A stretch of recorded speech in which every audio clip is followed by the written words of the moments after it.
6, and I call this meeting of the Board of Education to order. Cindy, please call the roll. Arlandu, Here. Garros, Here.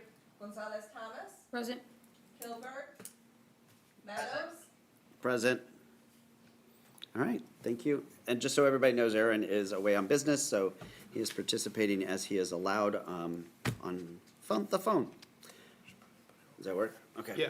All right. And then we will now do the Pledge of Allegiance.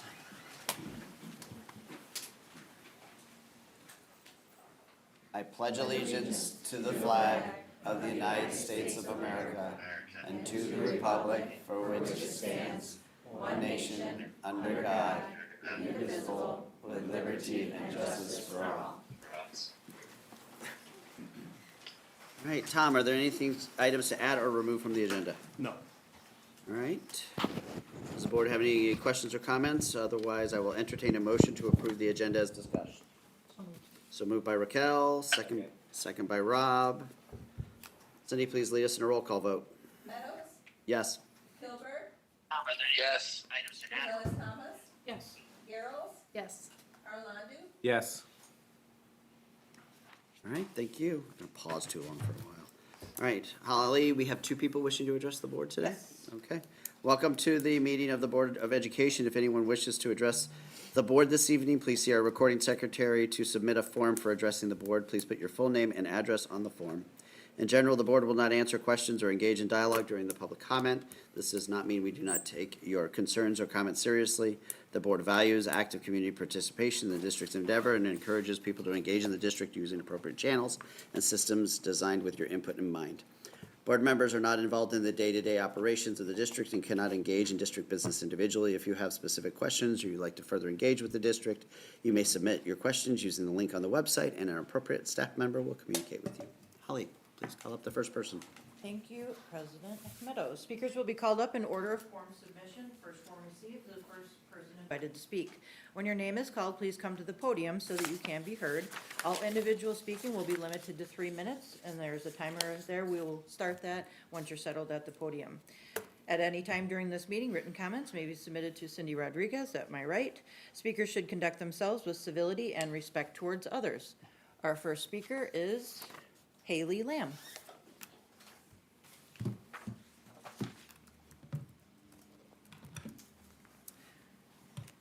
Over the past week, I've had multiple conversations with about our schools and school board. Parents, teachers, and former board members have shared their experiences of bullying, racism, and suppression. Heartbreaking and uncomfortable conversations that have been ignored. Distorting the law to avoid accountability. Disdain and defensiveness towards the party voicing their concerns. Your silence is compliance. The bullies are amongst us. I look forward to the student board members sharing their insight and speaking for their classmates. I hope that they are heard. Our previous meeting had 1,500 views on YouTube, multiple Facebook posts, and I'm sure hushed conversations that ended as soon as you entered the room.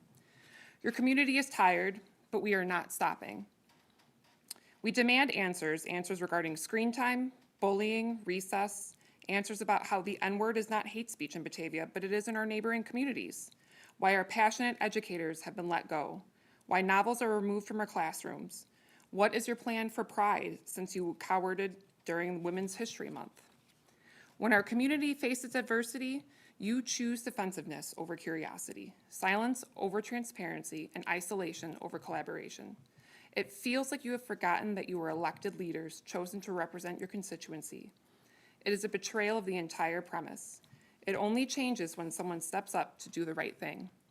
I challenge you when you are vetting who will replace Danielle and Katie to seek someone who embodies the views of our community, who challenges your mindset, making the board more of a reflection of our community than it is right now.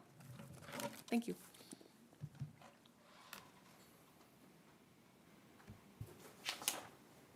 Our next speaker is Emily Buckholz. Good evening. My name is Emily Buckholz, and I'm the parent of a rising fourth grader at HC Storm. The primary reason for my comments tonight are regarding technology in the classroom. However, I would be remiss to not comment on the recent resignation of 2 Board of Ed members. As a district parent, I am very concerned by these two resignations taking place prior to the end of their terms, especially given the reasons cited by both individuals. I sincerely hope that constructive discussions are taking place regarding how to foster a positive culture with trust and transparency between the board members as well as administration. As an outside observer, what I heard and witnessed during last week's meeting suggests that there is work to do. Turning to tech in the classroom, I'm here in support of the Distraction-Free Batavia Advocacy Group. Just last week, the Surgeon General released an advisory on the harms of screen use.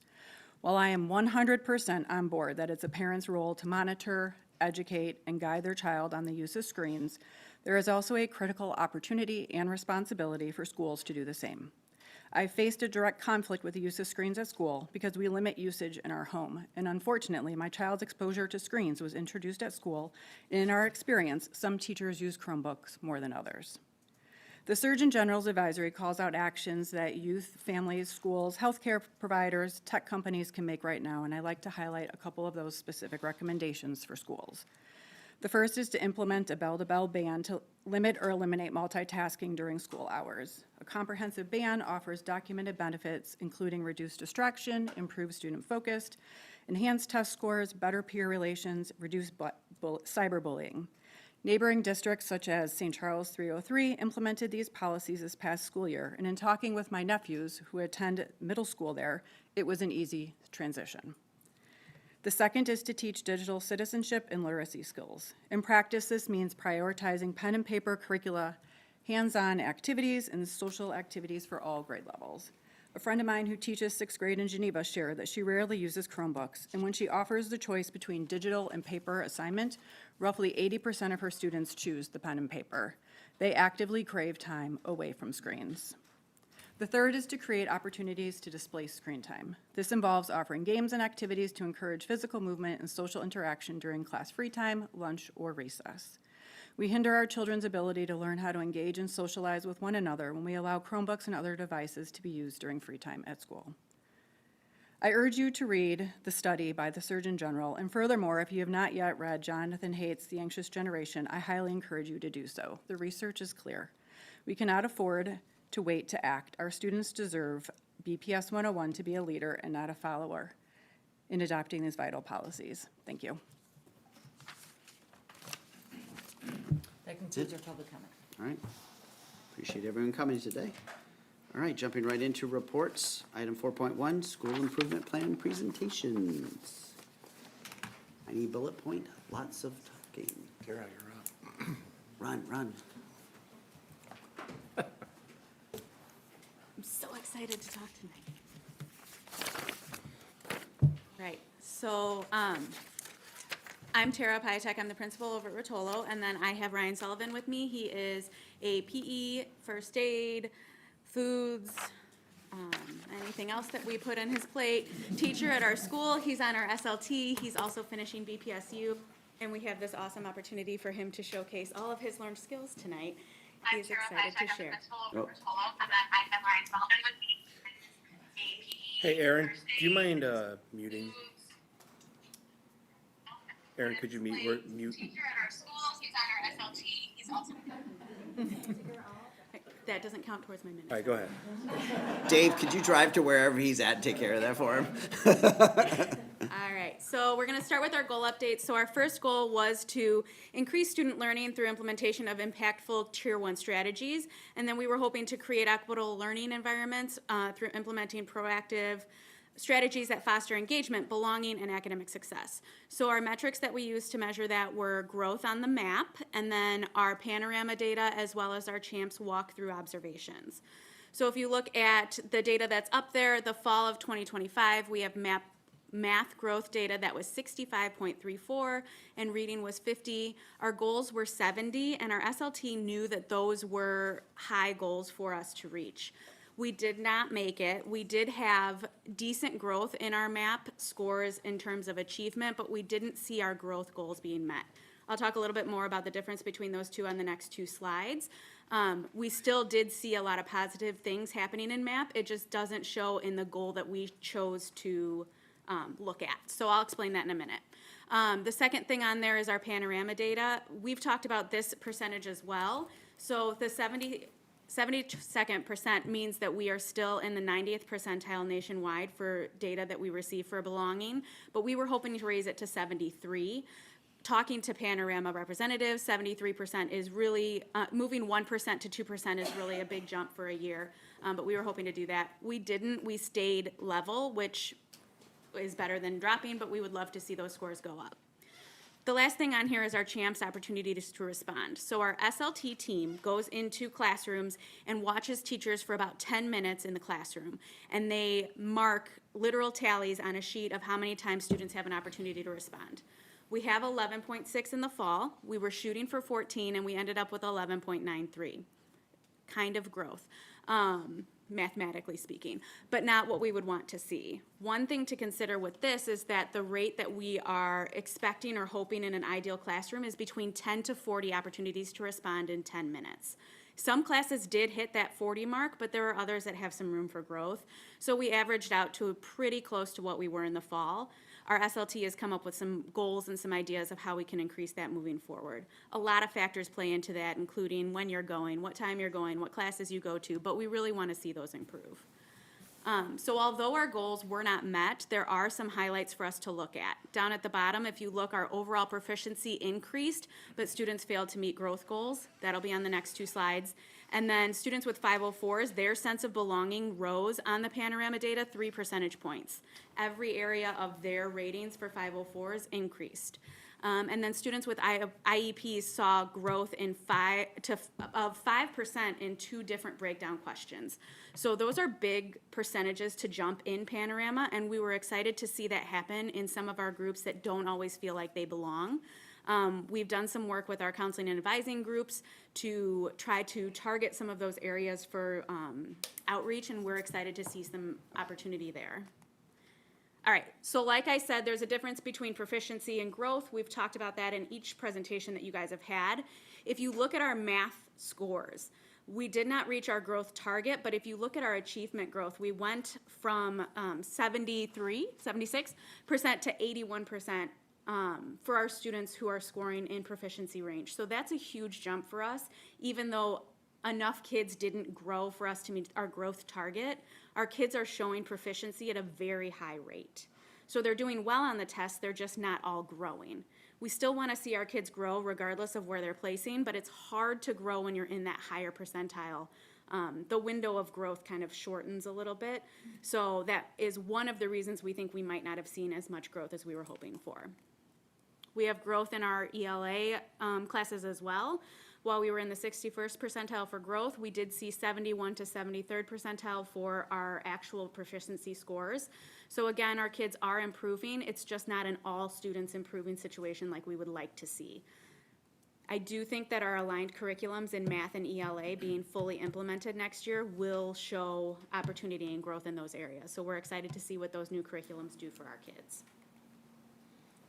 So some action steps that we completed.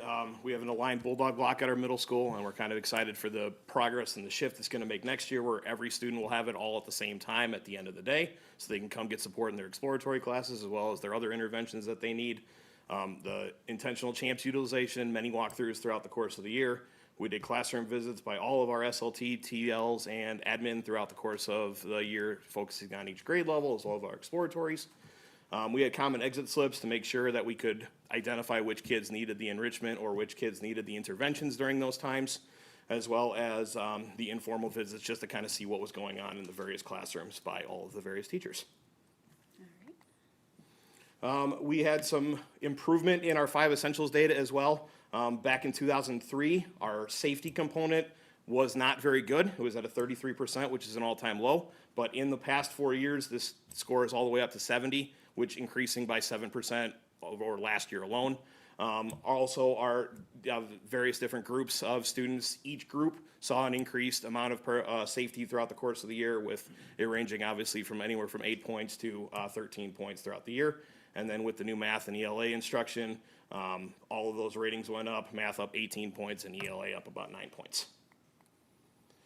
And then our continued focus as we move forward next year will be to work towards an aligned curriculum with science and social studies field testing, look at the curriculum around our SEL focus with Bulldog Block all being at the end of the day next year, and then develop additional checks and balances to ensure our plans are executed, as well as provide the necessary PD and tools that the staff can use for implementing those things. Questions for us? That's all we have. Could you explain the 5 essentials math? Yeah, so there are different categories for each of the things, and one of them is instruction. The math and ELA instruction questions are around the curriculum, whether it's aligned, whether the kids understand what they need, they understand proficiency. So kids are scoring their understanding of the curriculum they're receiving. And so in the past, some of them have been kind of stagnant, some of them have been a little bit lower, but we saw a huge jump in math and ELA questions being positive in the 5 essentials this year. We usually don't have that data by this point, so it was just something exciting that we saw that we wanted to include because that new curriculum was definitely a heavy lift for our teachers. So to see our students immediately see some of that in these ratings is a positive thing for us.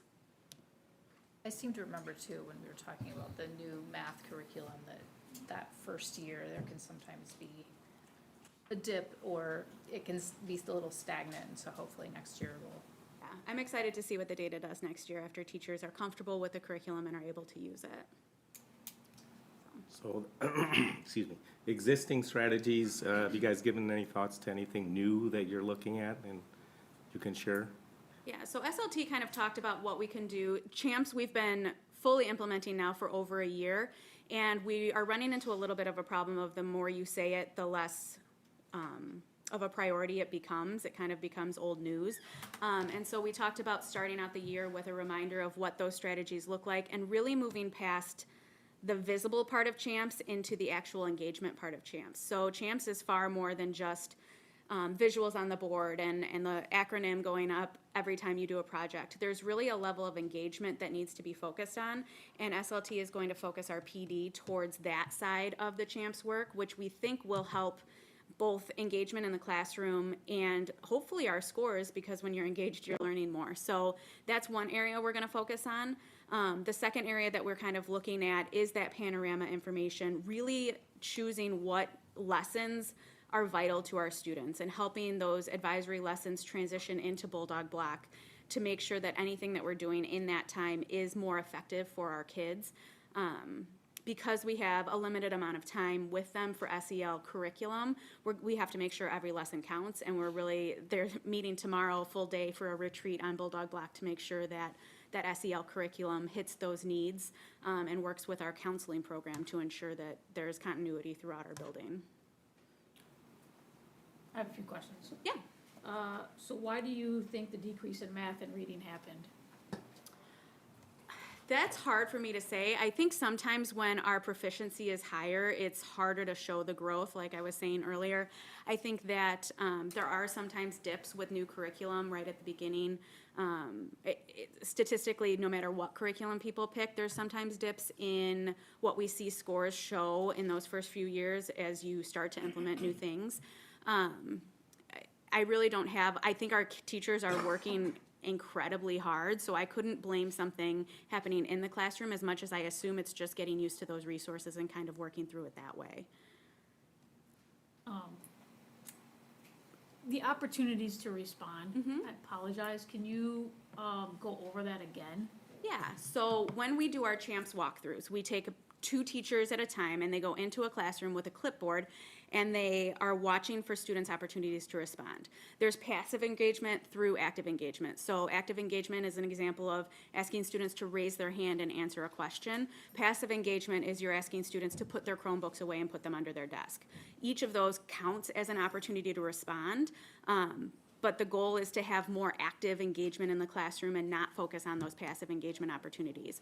If you walk into one of our Spanish classrooms, you're going to see opportunities to respond from our teachers over 40 every 10 minutes every time we go in there. They are consistently, they deserve the shout out for having constant opportunities to respond. Answer this, ask this, say this, partner with this person, turn and talk all the time. They're engaging their students in that way. And so that kind of opportunity and environment is our goal. And so when we're looking at opportunities to respond, it's just one data point, but it gives us a chance to see how much of the lift is on the students and how much is on the teachers. And then up there it said that there was, on one of the slides about the breakdown questions, you improved on 2 of them. How many questions are there altogether? 4, Okay, 50%. yeah. And one of them stayed consistent, and one of them did go down a little bit, so we are looking a little bit closer into that, but, one of them stayed even, and then the 2 were increased. Can you go back, Yeah, on one of the slides, this one here? yeah, So, the 1st through 20th, so that means the students, and so the red means that they are 1st and 20th percentile? So like they're in the high end, is that what, reverse, reverse, so they're Yep. in the low end? yep, Okay, thank you. And Yeah. then, so then the 80th means, yeah, we're Yeah. shooting for greens and blues.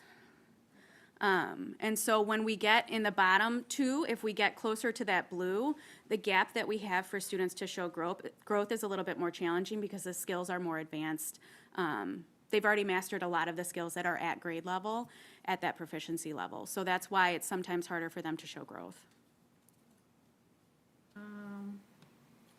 and then, there was one for the next slide, The action steps or the 5 essentials? this one here. Yeah, So this one, it says the ratings for the Black, Hispanic, and Asians, did the population stay the same?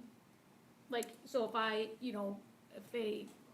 there was, in Rotolo, let's say there's, I Yeah. don't even know, 20 black students last year, yes. are there 20 black students this year? Do you understand what I'm Yes, exact numbers, no. Very, very close, yes. Our percentages are about the same in both of the groups. Just one thing on that, but these 8 points, 13 points, 12 points, that's percentage points that went up, right? So Yeah, takes into account population changes because it's a percentage change. Yeah. Okay. yep. And then for the SEL, for the next slide, was it This one? yes, so the look at curriculum surrounding SEL, so do we have curriculum for SEL? I thought when I started on the board, we had it, so is this curriculum not working? We have some, we're in a process actually, so we'll talk a little bit about this, but the Student Services Committee has been spending a lot of time doing like a gap analysis and an alignment analysis, because the state is coming out with new SEL standards, which they haven't updated in 20 years. We have our portrait of a grad, and then we have CASEL, which is like a nationally known organization. We want to make sure that a curriculum that we're going to move towards in the future aligns with all 3 of those pieces. So they spent some time studying that and looking for gaps with what we currently do and where we want to go with SEL curriculum in the future. So teachers do have something. It's not a research-based best practice curriculum. It serves a need right now, but we're on that path to do that. You said like tomorrow there's what, a meeting or something about SEL. You're revamping your current. Yeah, our teachers are meeting, we have a collection of teachers that are meeting to sit and talk through what our Bulldog block looks like. So that's our intervention enrichment time that we have that also includes SEL. And they're talking about the format of that time and how they're going to best utilize that time to hit SEL needs, any of our curriculum needs, some reteaching or enrichment needs. And the teachers are going to kind of build that structure. Teachers have a lot of autonomy in those periods to help kids how they need it. So they might be completing a science lab, or they might be retaking a math test, or they might be getting a new lesson that they missed while they were absent. But we wanted some structure to that time to make sure that everyone is utilizing it in a way that we can ensure gives students something that they're currently missing, because time is precious, and every minute we take away, we want to make sure they're using for something effective. But let me, for the Bulldog block, let's say you just have a student that needs help in, we'll say 3 areas, like reading, Yeah. math, or English, ELA, math, and science. Yeah, How do they, what's the priorities? Like, is it, prioritization, yeah. So the team, that's the beauty of the team model, is that our teachers sit together in their team meeting and decide what priorities that student has for that week. So if Sully's in my class and he's struggling in 3 of his classes, our team would sit and talk about which one he needs to hit first. Maybe math has a big unit that's wrapping up and he needs to finish up those skills that he needs to learn in math first. So he would go to those for the first 2 days of the week. Maybe the next time that he needs to meet with somebody, ELA has a big paper that's due, so he would go to that teacher for the next time. So the teams get together during team meetings to discuss student need and to figure out where they're best suited for those times. I don't have, the only other thing I have, and I don't think it's for you, it's maybe more for Brad and then Tom, I love that. is, with the decrease in the math scores, there be, due to the interventionist leaving, or, some of them got, whatever, is there gonna be an issue with this? We just looked at numbers. We feel confident that we're still below capacity for our current staffing levels for that. The middle school does have math interventions that run as a part of their schedule as well. All right, thank you. Thank you.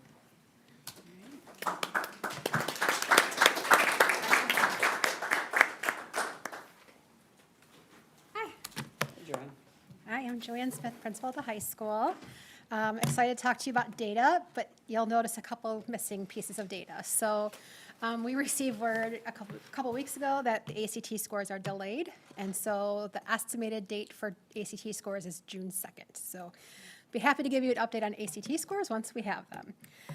But I do want to talk a little bit about other data sources, and one being Panorama. So these 3 goals are the board's goals for the high school, and so our sense of belonging data on the Panorama survey is really exciting. In the fall of last year, we were at 70%, which was already an increase over last spring, so over the summer, they felt a sense of belonging.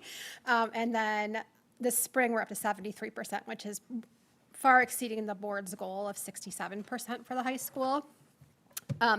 One thing I wanted to touch on there, because a lot of work goes into that giant goal. And our school leadership team has focused around sense of belonging, but particularly for our low-income population. That's where they've centered their work. That subgroup has been discrepant in almost every data area for many, many years. And so one of our hypotheses in SLT was if we could get students to be included and be involved in extracurricular activities and take away any barriers that might exist, that might help that sense of belonging. So last fall, I talked about the cohort model. So all of our SLT members had a small group of students who were in our low-income population, but who were not involved in activities the previous year. And they met with them on a regular basis. They literally walked them to clubs and activities and athletics and met coaches. And also, in the meantime, that gave them another trusted adult. So whether or not it got them into Key Club or track and field, it gave them another trusted adult. And what we saw in 1 year was our extracurricular participation for our low-income students go from 50 to 56%, which is a huge jump that we haven't seen in previous years. And in that sense of belonging data, when you just look at our low-income population alone, it went from 61 to 66%. So I know our SLT is pretty excited about the work that they did. So how did we get here? So again, we'll see ACT scores. We have no idea. But we did, as our professional learning communities really engaged in work around this ACT work and other work, obviously, including high-impact instructional strategies. We've been working on those for years and just really getting the best instruction, the research-based instruction in front of our kids. We did include this new program called Mastery Prep, which is an ACT prep program. It's an online program, but it helps build students a unique prep program. So they take an ACT pretest, and it builds them their own unique prep program based on what they need. On the other side of it was sense of belonging. I talked about the extracurricular experiences, but also our building level intervention team, or our BLIT team, and our grade level teams continue to monitor data. They look at panorama data, they look at grade data, they look at everything under the sun. One little exciting thing is our BLIT team this year really focused on attendance. And so they did that through education and celebrations. Lots and lots of announcements about attendance every single week. And this year, our sophomore class had the most improved attendance from the beginning of the year to the end of the year. And so they had an end of the year field day type experience with everything you can think of, food, activities, and they really liked it. We were a little nervous about 500 kids being in the field house at one time, but they really had a blast, and it was really a great celebration of being in school. And so we were really excited to bring that on as a new program this year. And then finally, just looking ahead again, those ACT scores, hopefully June 2nd. We're going to continue this cohort work. So we saw great success with our low-income students and getting them included and involved. We're going to continue that work through SLT. Also this year, our SLT, this past year was the first year that not only does Panorama include student data, but also staff data. So our SLT will continue to look at Panorama data, but also add that staff data as well and determine what areas for improvement or what we could do to improve that data. And then finally, just like everyone else is going to talk about and probably has talked about, is we have new curricular resources too you guys approved a new ELA curriculum last week. So there's a lot of new work around that coming in the future for all of our teachers. Questions? Joanne, can you speak to AP tests? Yeah. How we did?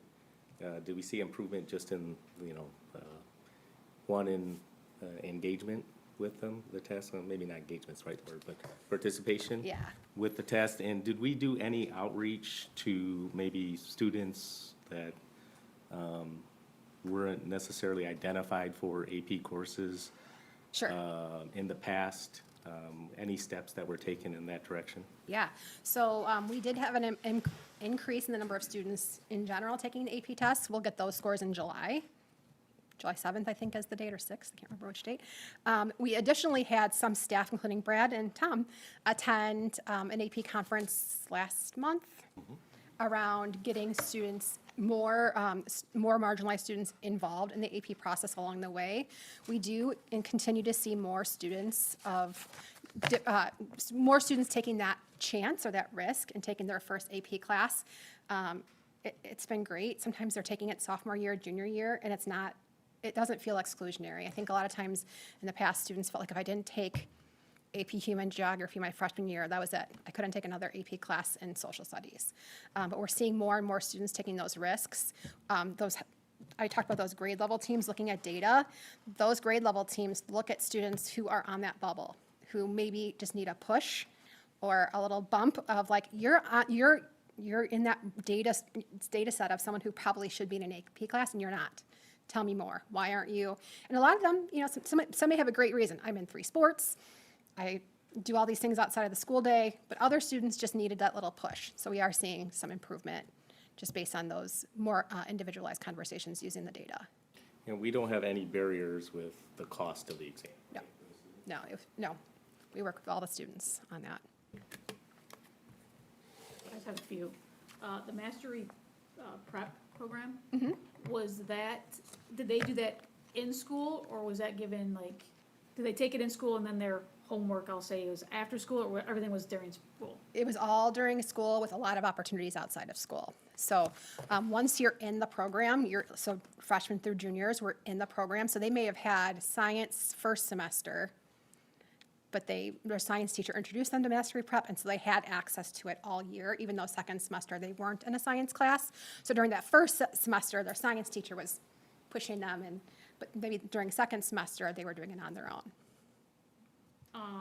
And then was the attendance, did you phrase that like a competition? Like, hey, We if did. you do this? From the very beginning. Every week we announced who was in the lead all year long. It was shockingly fun. The kids, you don't know if high school kids are going to care about free pizza and bags, and they really cared. Do you think this new curriculum for ELA, do you think our numbers will take a dip? You know what, I don't know. So we had a field test in the spring with 3 different teachers, including some of our special education teachers involved. It is very challenging. The curriculum itself, the assessments, it is different from what we've been doing, and it is extremely challenging. So it wouldn't shock me, of course I hope not, but it wouldn't shock me because it is very different and very challenging, and it asks a lot of our teachers and a lot of our kids. That's all I have. All right, thank you. Thank you.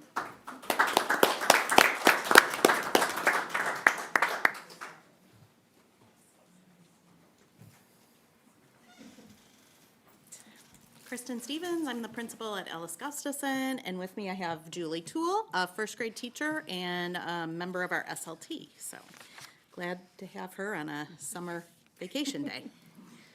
We will start with our Early Childhood Center. Lots of celebrations here. 97% of the EC students made growth in the area of literacy. That's very important because it's those pre-literacy skills, preparing those students for kindergarten and beyond.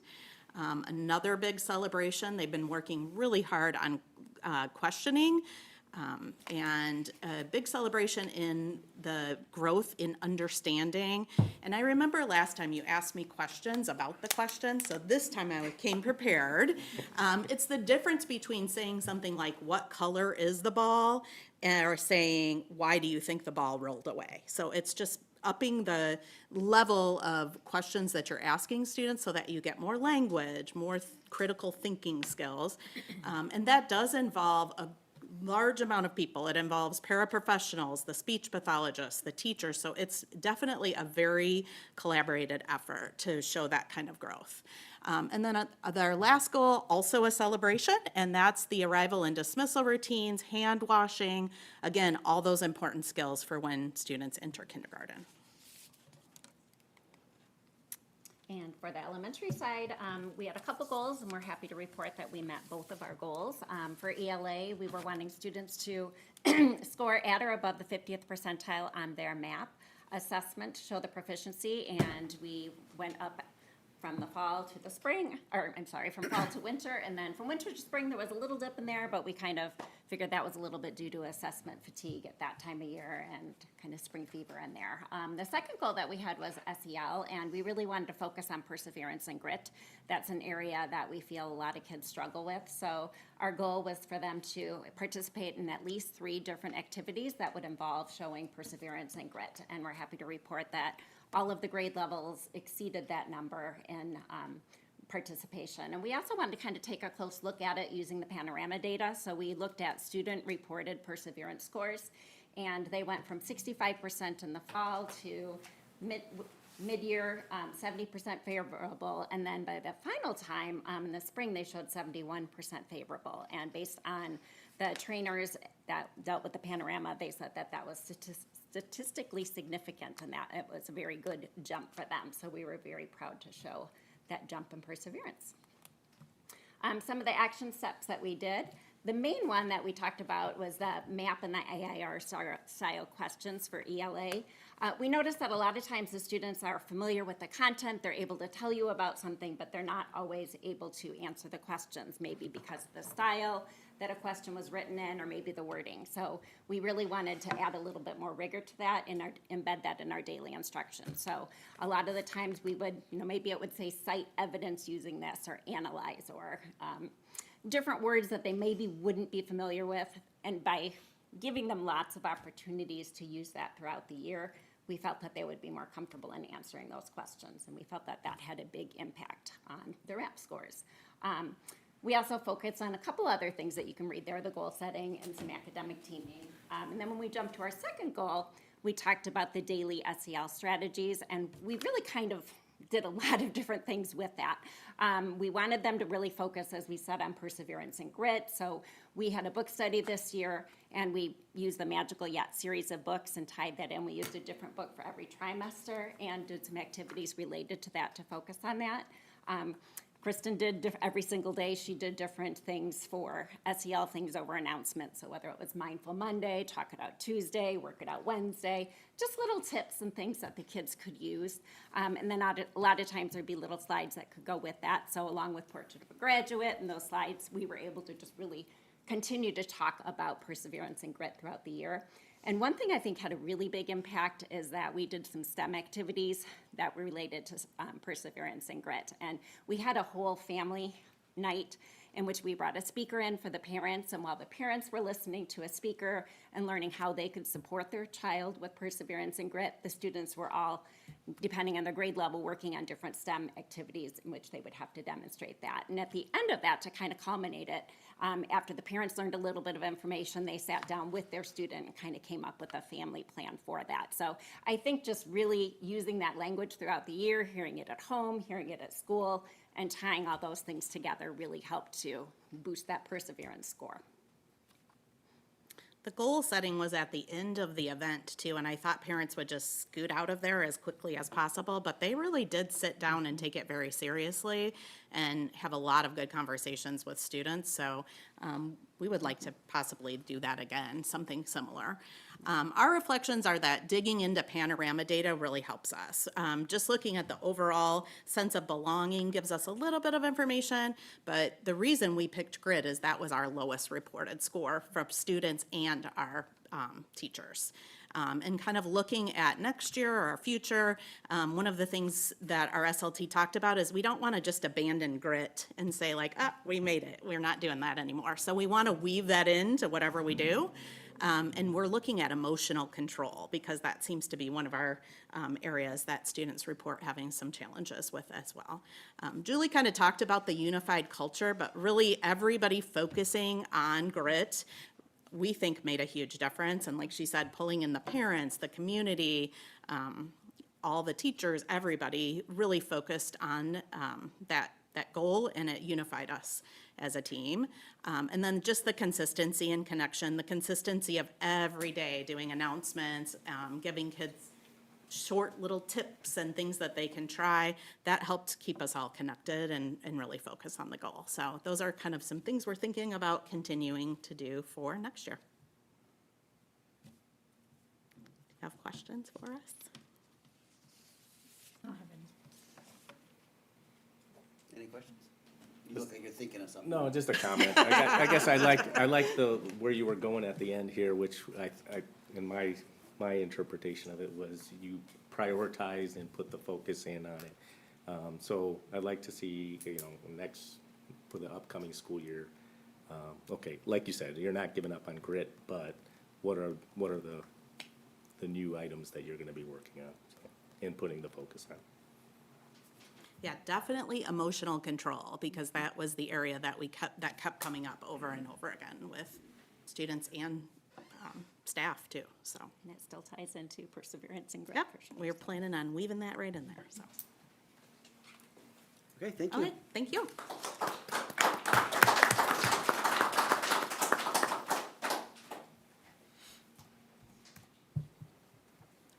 Louise White is next.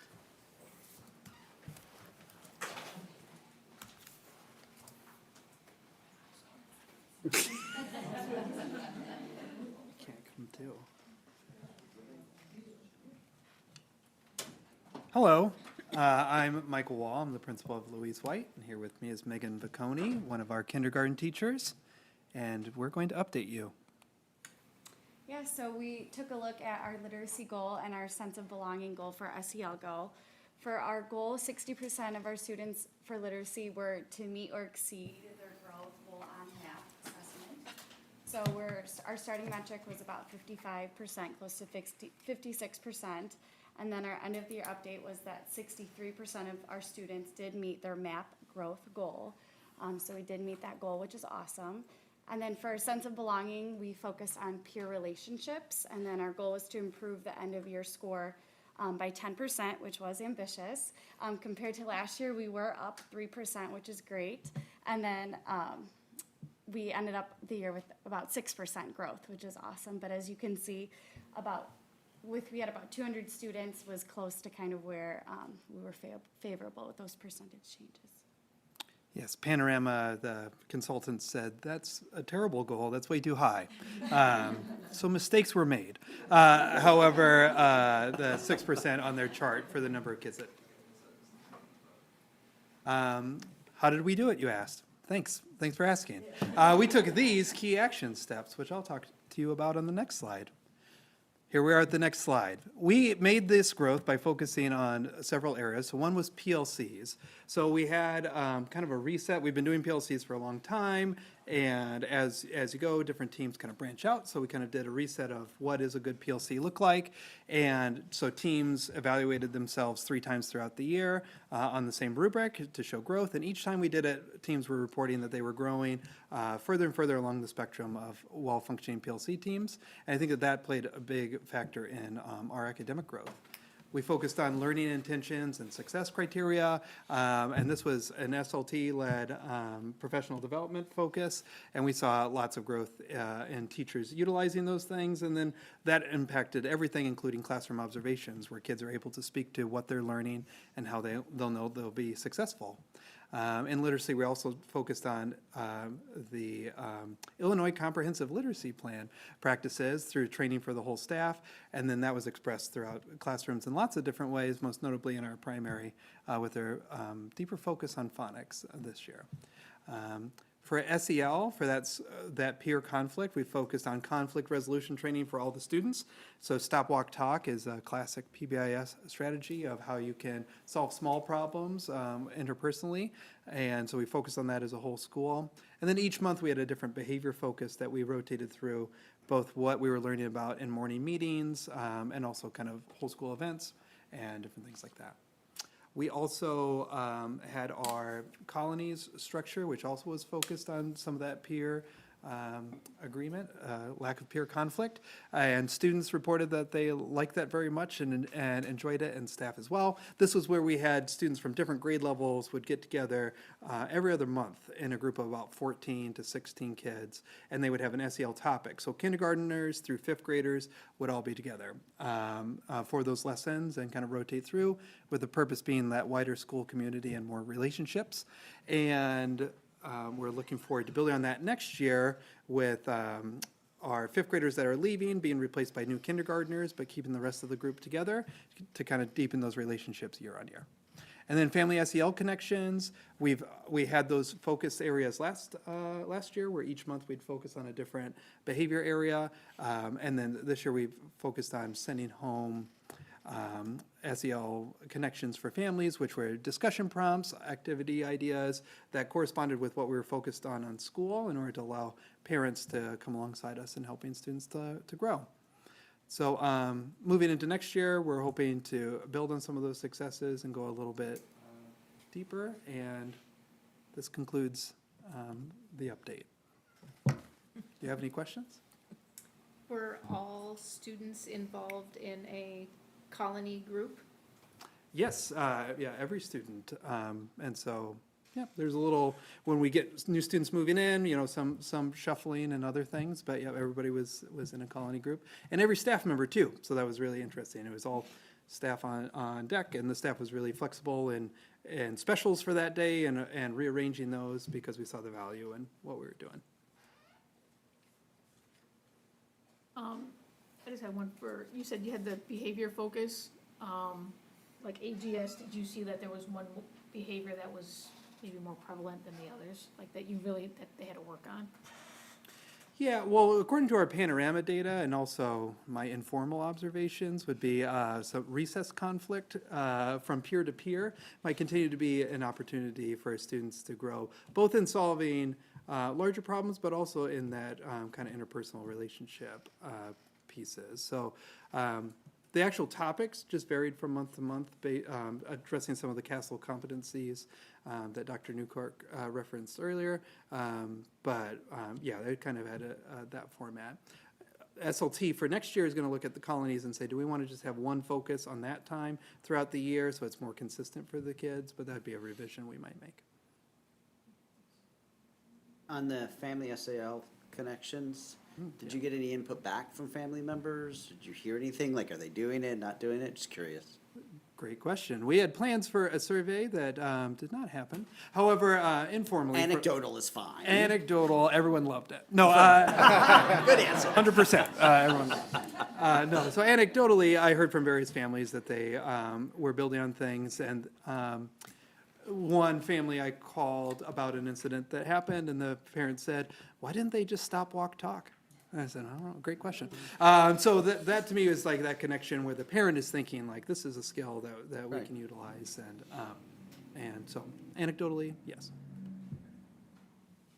Any other questions? Thank you, guys. Thank you.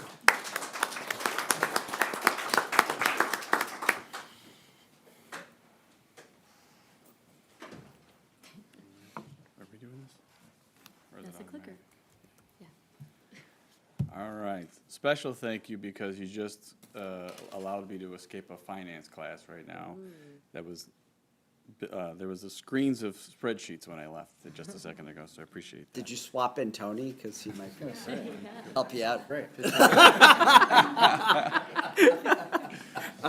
Nonetheless, good You need evening. an ace. Tony's your guy. Yeah, yeah. I'll do that on test-taking day. I'm Jeff Modef, as you know, from Grace McWayne School, and this is Lauren Peterson. She's an SLT member and fourth grade teacher at Grace McWayne as well. And we're excited to share with you about the student outcomes of 2025 and 2026 at Grace McWayne.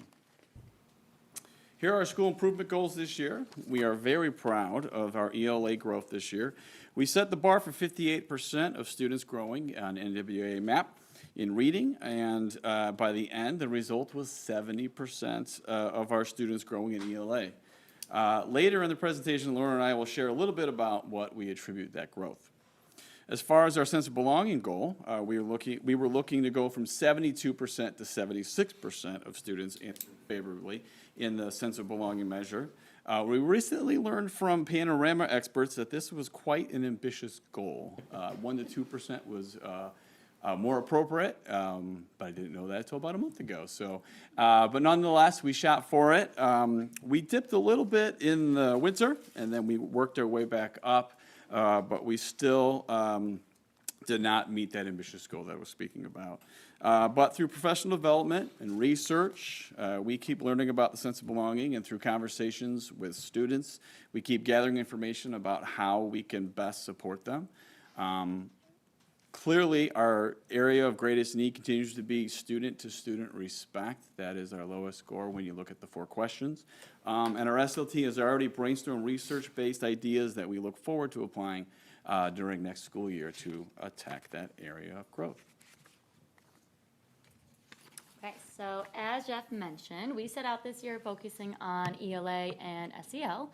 So starting with ELA, we had monthly PLC data meetings with our teams that really just helped us focus on looking at the data to try to make instructional strategies work in the classroom.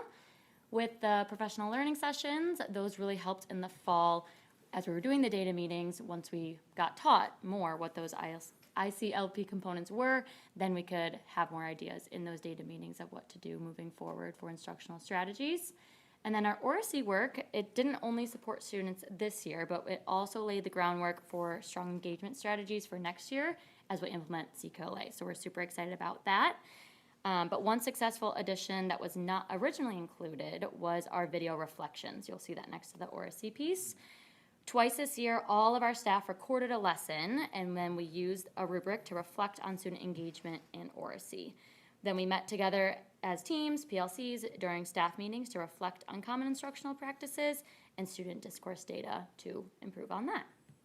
And then for SEL, Jeff met monthly with student focus groups, and this was really awesome where they could share their insight on sense of belonging, and they said some things that maybe we wouldn't normally hear. So just having that small focus group really helped.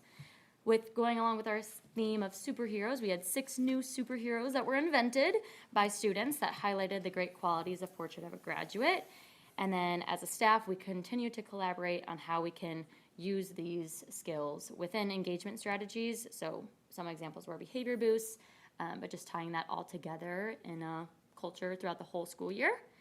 And then lastly, another addition to our SIP work was a partnership with Jean Marie Croce to try out a new data protocol framework called DataWise. So it kind of goes into ORC back in ELA, but I was lucky enough to be a part of this process as the 4th grade team was chosen. And this elevated our data meetings by helping us use an asset-based approach to analyze authentic student data, build on student strengths, and identify areas for growth. And we're super excited to incorporate some aspects of this work into our next year data meetings for PLCs. Yeah, as a final reflection, we were quite pleased with the outcome of the year, and we learned a lot. PLC data meetings proved to be successful and kept us talking about formative assessments and taking informed action on the data. And we love the integration towards the end of the year with the DataWise framework, and we're looking to integrate all of that into our work for data meetings next year. The learning we engaged in this year resulted in strong growth in ELA, which we were very proud of. And we're going to carry that work into next year. Everything seems to dovetail very well into that CKLA rollout, including when we worked with 1st and 2nd grade teams this year, who field tested the CKLA, we discovered that the data sets that are built through the teacher observations and the checklist that they're using throughout their lessons fit perfectly into the PLC data meeting framework. So as they produce that data more regularly using CKLA, we were able to use the data meetings to process that data and think about next steps of responsive teaching. So based on what we learned this year, also student engagement will continue to be our North Star. We learned this year how powerful it can be to focus on student engagement. And we did that through our video reflections. And we also know with longer teaching time and less small group work with CKLA, that student engagement is something we need to focus on and continue to do that. In addition, finally, we plan to use some of the tools suggested by Panorama to further examine student relationships and help our students feel respected by their peers to a greater extent, which we think will increase the sense of belonging benchmark data. Now, through smiles, laughter, connections, kindness, all of these things that we see around our school, we feel like we have a strong sense of belonging, but as we look at the Panorama data, it is telling us that we still have work to do. So that is it for our presentation, and we would welcome any questions from the board. I just have a few. You said for the winter numbers for belonging, what were they? You said did they recover or did they dip a little bit? Or? So in winter, it dropped down to 66 from 72, and then it went back up to 69. So we made some gains from the winter after that low, but we didn't bring it back up to 72 or to our goal of 76. And then for the focus groups, were those the same students throughout the year? Like, or did you, like, each quarter you picked a different student? So we mapped it out so every student in the school had an opportunity to sit with me for 20 minutes. So it changed throughout the year. I've actually reflected on whether or not I do need to have more strategic focus groups and thinking about talking to some similar student groups throughout the year. The other thing that we're going to take the focus group data and connect it to student council next year. So trying to empower our students with the data. So as I gather data from the student focus groups and as we get Panorama data in the fall, we're going to provide that information and explain it to our 4th and 5th graders of student council, and then ask them to help us understand how we can improve the student experience at Grace Grade. And I'm just really curious, why only 2nd through 5th? Why not 1st graders? I was like. Yeah, so last year I did 3rd through 5th. I tried with 2nd. It was more about just context, like what level of the world are they living in? To K1 and sometimes 2, they're a little more egocentric, like they think about themselves and they think the world's pretty great no matter what happens, right? Whereas, so it's a little bit more difficult for them to identify bigger problems or to see trends and patterns. Where you get closer to 4th and 5th grade, they can tell you a great story about what their day looks like, and they can connect the dots. They can say, hey, this is where I was, here it was where I am now. I think that's because of what this happened and this happened. So the cause and effect is a little stronger for the older grades. You're gonna go back to 3rd through 5th, or will you keep 2nd? It's a good question. I think I want to talk to our student council reps and see if I should be focusing more on the student council as representatives, because if they're meeting with me and talking with me, then they might be able to enact some of our plans better. They're going to feel better informed, and they can also kind of be the eyes and ears of the students to come back to me. So I haven't decided that yet, but it's certainly worth exploring, K-5 at this point. Thanks. Yeah. All right. Thanks, Jeff. Thank you.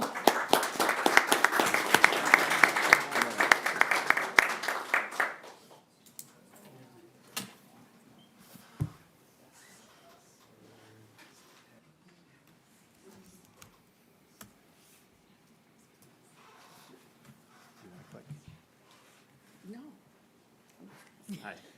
Good evening. Thank you. HC Storm over here, Chris Milka, principal, and with me I got Jen Torgerson, 1st grade teacher and SLT member. Before I go into our overall goals, just listening to everyone that went before us, even the high school and the middle school, you're going to hear a lot of commonalities. I know that they went on their street data measure. We took it upon ourselves. AGS, they went with the rigor with the questions and just looking at the question responses and just like student responses. You're going to hear that in ours. Just like the colonies, we have classroom buddies. Just like, Jeff, where'd you go? Spreadsheets. You're just going to see a lot just with the student focus group. So it's a huge celebration that when we actually come together as admin, some of our ideas trickle on in while still allowing us the uniqueness of our individual buildings. So with that being said, I just want to go over, we reached all of our goals this year. Absolutely fantastic. It's a testament to every single one of our students, every single staff member that we have. Just like everyone else focusing on ELA, which has been kind of stagnant. Our proficiency, we met that goal. Again, there was a little bit of an uptick over winter, kind of decreased again over in spring. Same thing with our overall student growth goal. And then for sense of belonging, we highlighted those 3 areas over there specifically of that supported adult. Do you feel cared for by that adult? As well as do you have a sense of belonging? Probably the one question that you guys cannot read is when you are at school, how much do you feel like you belong? We went up to 78%, which is an increase, a positive increase of 9 to the winter. And how do we do that? Again, I'm not going to read all of these. I really think it comes down to the student focus groups. Jeff, by all means, he has a better system than I did. I did do 2nd grade, 3rd grade, 4th grade, and 5th grade. Rated group assignments, representative community of our student population. Brought them on in, mainly from our winter goals, like, okay, what's going on? I mean, I have a great staff. Jody Bird's here too. Hi, shout out. We have a great staff, but when you have adults sitting in a class or in a room being like, what do our students need at this point in time? It only goes so far. So we're like, let's start pulling on the students. What motivates you? What do you like? What don't you like? What does respect mean to you? Where does that, like, what does that look like? What does that sound like? Where is it happening? And then I think the biggest thing is they gave us great themes. So we came together based on their word, and we had HCS come together for kindness. And then they also said that they like colored Zappets. That's our PBIS reward system. Blue Zappet compared to a white Zappet. Miracle. I don't know. It was absolutely fantastic. But we took their voice and we actually demonstrated like putting it into action. And I think that's what actually gave us that buy-in. Again, just like you heard with AGS, we looked at just like the rigor of student responses and some of the question formats, including students in decision-making, the conversations, having fidelity of our Tier 1 SEL with Portrait of a Graduate, Panorama Playbook, and Second Step. We just had a lot of success, so it is nice to stay up here and just reflecting on that. Yes, so reflections beyond our school improvement plan. Also, we were excited about our growth in math since our improvement plan was all ELA. So it was good to see that even though that wasn't our focus, we still had good improvement in both our math proficiency and our math growth. And that although we focused on sense of belonging, all competencies in the panorama by students increased. And that when you pulled the staff, that our sense of belonging, we weren't really focusing on staff sense of belonging, but we did talk in SLT about how when staff feels a certain way, then students it's kind of an avalanche. So that kind of matched up with the kids' sense of belonging as well. And then we had a favorable response when we pulled like our families, but we had a small sample of this family. So we're like, it's favorable, but are we getting answers from families that are representative of all of our students? So that's something that we want to keep looking into, maybe taking that street data in that way too, to look at our families. One of the things that I like the best on here about our reflections is that the student and staff just celebrating together our success. Like that was something you could just feel in the hallways. Everybody was just coming together to meet these goals, and they were so excited. And when Chris came on the announcements to announce that we had met our goal for the growth in the ELA, like 2 of my football playing first graders got up and like ran across the room and like chest bumped in the air. It was like a touchdown in the finals or whatever. They were so excited. It it was just so fun to see them get that excited over an academic achievement. So that's like one of my favorite reflections. But so the improvement was seen across all school populations, but we still see gaps in the amount of improvement. So that's another focus that we want to look at is what subgroups are not growing as fast. Maybe they're still growing, but maybe not showing as much growth as other subgroups, and how we want to keep focusing on that as well. And then we want to keep doing our student focus groups. Maybe we get some ideas of how we want to organize those from other buildings. But basically, we just want to maintain, making all of our goals this year as exciting, because we stood up here did I stand up here last year? Was that? It was 1 year about to the day. Yeah. I had really bright nails that day too. I remember thinking, don't talk with your hands. But it's exciting to stand up here and say we made them this year. And so we want to keep moving forward. We want to keep doing the things that we're doing, but also we know there's going to be changes that need to be made because we have new curriculum. So hopefully a lot of these things will carry through, but we'll tackle new things as they come. Question? So the ESL students also saw improvements, but maybe not as much as other populations? So if we looked, we actually, all of our subgroup populations from fall to winter, tremendous gains. We saw a little bit of it, still from fall to spring, still improvement, but there was a drop off from that winter going into the spring, and we want to identify a little bit more with that. Looking at our Latinx population, they also have access testing over there. So it's like you come back from winter break, you got district assessments, you got state assessments coming up right around the corner, you have access assessments. So is that something that we need to look into? We're still happy with the gains, like they have closed the gap, but we want more. And I think the other one thing that I just I didn't go into, kind of with the classroom buddies and the colonies and everything, this spring assessment, we had our older grade levels actually be the little cheerleaders or the pep talkers or the motivators about perseverance and grit for our younger students. And that was better received across the board. And it's just like, it was awesome. And then some of your students wanted to go, I met my growth over to their fourth grade. It was just so cute. That's what it is. Cuteness is what we need. Do you think, or how has the Boys and Girls Club over there contributed? Has it contributed to any of your scores? Do you feel? For my school personally, I do not believe I have a high enough attendance to yield a response for your answer there. I think at most, inconsistently, we have anywhere between 6 and 10, where I know the program has been a lot larger at some of the other school sites that we have over there. So just with that small of a population, holistically tier 1, I don't think I have any necessary data points for it. Of those students, a lot of them, they're not in 3rd, 4th, and 5th grade, so I can't even go pull their data up over inside Panorama. I think of the two that are between that, when I poked up to see if they have like an adult outside of school, they marked yes, but I don't know if that's related to the Boys and Girls Club or if that's another family member, so I don't have a representative sample, unfortunately. And then your focus groups, again, are they like, I asked the same question, are they the same students every quarter, or how did you pull them? Or So it was very mathematical. I had all my lunch supervisors each pick a kid. That was it. I want a representative sample of boys, girls, and any type of population that you could even think of. They went and they picked it over, and I brought them over into the conference room, so they actually had lunch with me, and I went through a series of questions. I was able to do it probably about 12 to 15 times, and every single time there was a different student population. I want to get a little bit more strategic, a little bit more purposeful of that. Definitely making sure that we have the appropriate demographics. Also looking to see if I could get a live translator, because doing it on my phone, I think it lacked a little bit of something. I got their voice, but that personal connection still was not there. So it's something that I definitely want to improve and make it a little bit more systematic. And then taking whatever they have, putting it onto our community wall, which is 8 plexiglass things, which is absolutely fantastic, that we write on. So we're going to have that actually be reflective of what we're seeing in our panorama, as well as our 4Bs that we have across the board. and then the staff belonging questions, are those the same as the student questions? Or are they different? They are not the exact same.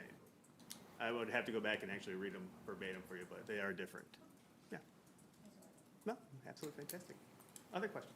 Just 2 comments. One on the collaboration. I'm very positive, your comments there, and encourage. I talked to Tom a number of times. We talk about, collaborating between the different, especially on the elementary level, between the different schools. So if one school is doing a practice that's really working, copy it and do it at your schools and, implement it. And hopefully you'll have the same success. And then another comment, I think when you went through some of the reflections, it's about culture.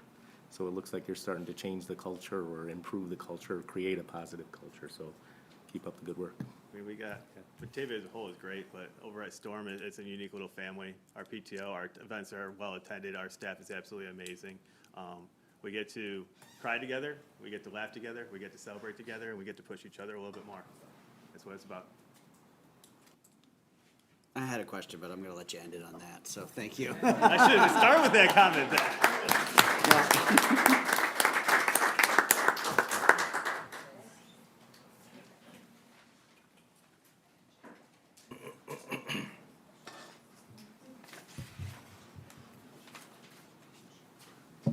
Hi, I'm Sean Dugman, first year finished at Hooverwood. So that was a happy yes, not a. You did it. Yeah. It looked happy. It wasn't. And then this is Lori Ringe, and she's a second grade teacher and also a member of our SLT. Oh, I do it. All right. We had two goals, literacy and the sense of belonging. Our goal for literacy was for 61% of our students to meet or exceed their growth target. In the winter, we had 73% of our students meet or exceed their growth target in reading. And then we saw a dip also in the winter or fall to spring.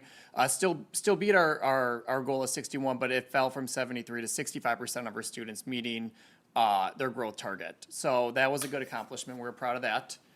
And then our sense of belonging, we had 70% of our students feeling like a sense of belonging was our goal. That was where they ended last year. So coming into my first year, I decided let's just try and maintain our sense of belonging. So we kept it at 70.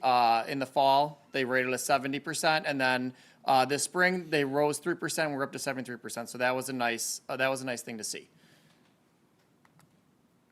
So some of our action steps that help us get here for our literacy goal, our weekly grade level team meetings, each one was attended by an instructional coach, and they centered around the ICLP and also around collaboration. They learned, we worked on the ICLP core practice throughout our staff meetings, and we bedded it into our daily ELA instruction. And then did you want to speak more about that? Sure. I just want to talk about our sense of belonging and our SEL at our school, because our school has worked so hard on this for years, and we are just so happy, even though it was a 3% growth. It was amazing. We just focus on it on a daily basis through morning announcements, which you help with that, and read aloud's Portrait of a Graduate Lessons and our morning meetings. One Wednesday a month, we have our fabulous social workers send us a slide deck to use at our morning meeting, and we focus on mindfulness, self-esteem, perseverance, inclusiveness, self-control, handling big emotions, just to name a few. And I feel, just as a second grade teacher, and I've been in our district for quite a while, and happily so, I just see a huge improvement just over the years in SEL. And I see happy kids, and I see kids that feel like they belong, and I feel really proud of our school for how hard we work on that. And I just think it's an amazing place to be. So.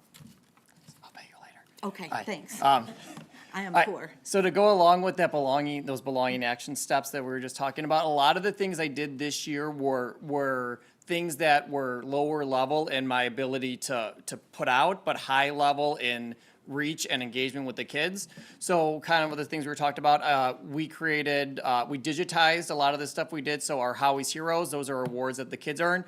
We also made them digital, so then they were able to be sent to parents, so the parents were involved in them.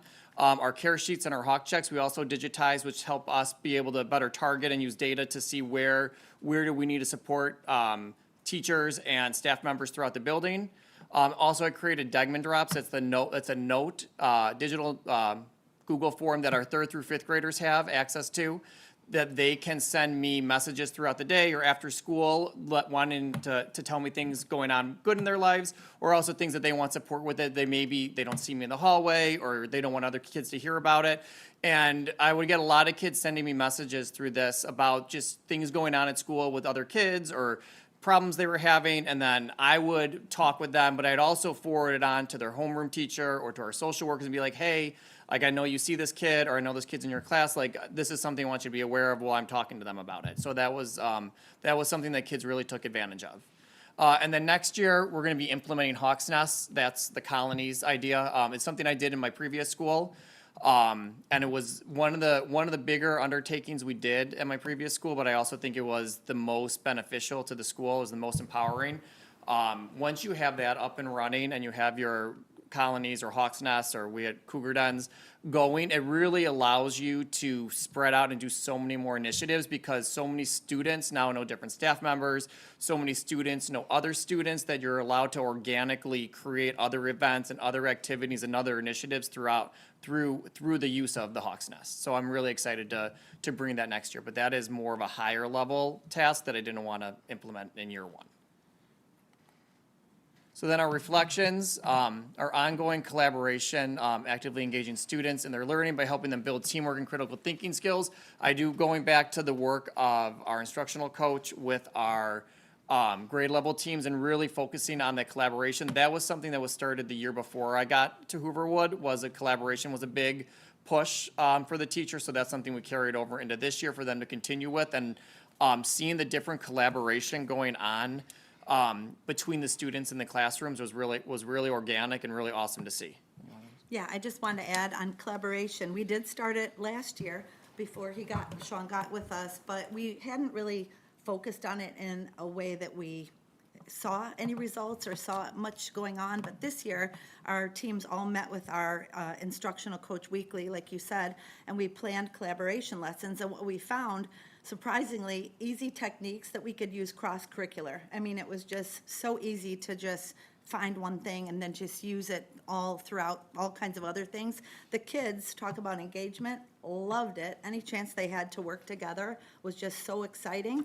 My favorite faculty meeting, just so you know, and I've not told you, was when we all came together and we all brought different techniques that we had tried, different collaboration techniques, and then we shared those with each other, and it was so powerful because we talked about how it worked, and then we could go over and say, oh my gosh, tell me more about that. I want to try that. And it just was a wonderful meeting, and I felt so inspired and invigorated by it, and I think everyone did.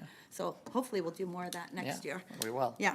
And then I would just say for the collaboration and engagement, one thing that we've really been pushing towards the second half of this year and then moving into next year with CKLA is the idea that something that's collaborative or engaging shouldn't be something that's one-off, that's specific to a certain lesson or a certain curriculum. If you're doing it the correct way, it should be something like Lori was saying, that can be used across all curriculums, across all grade levels. That's how you know something's truly collaborative or engaging, is the fact that you can pick it up and take it and put it somewhere else and it can do the same thing.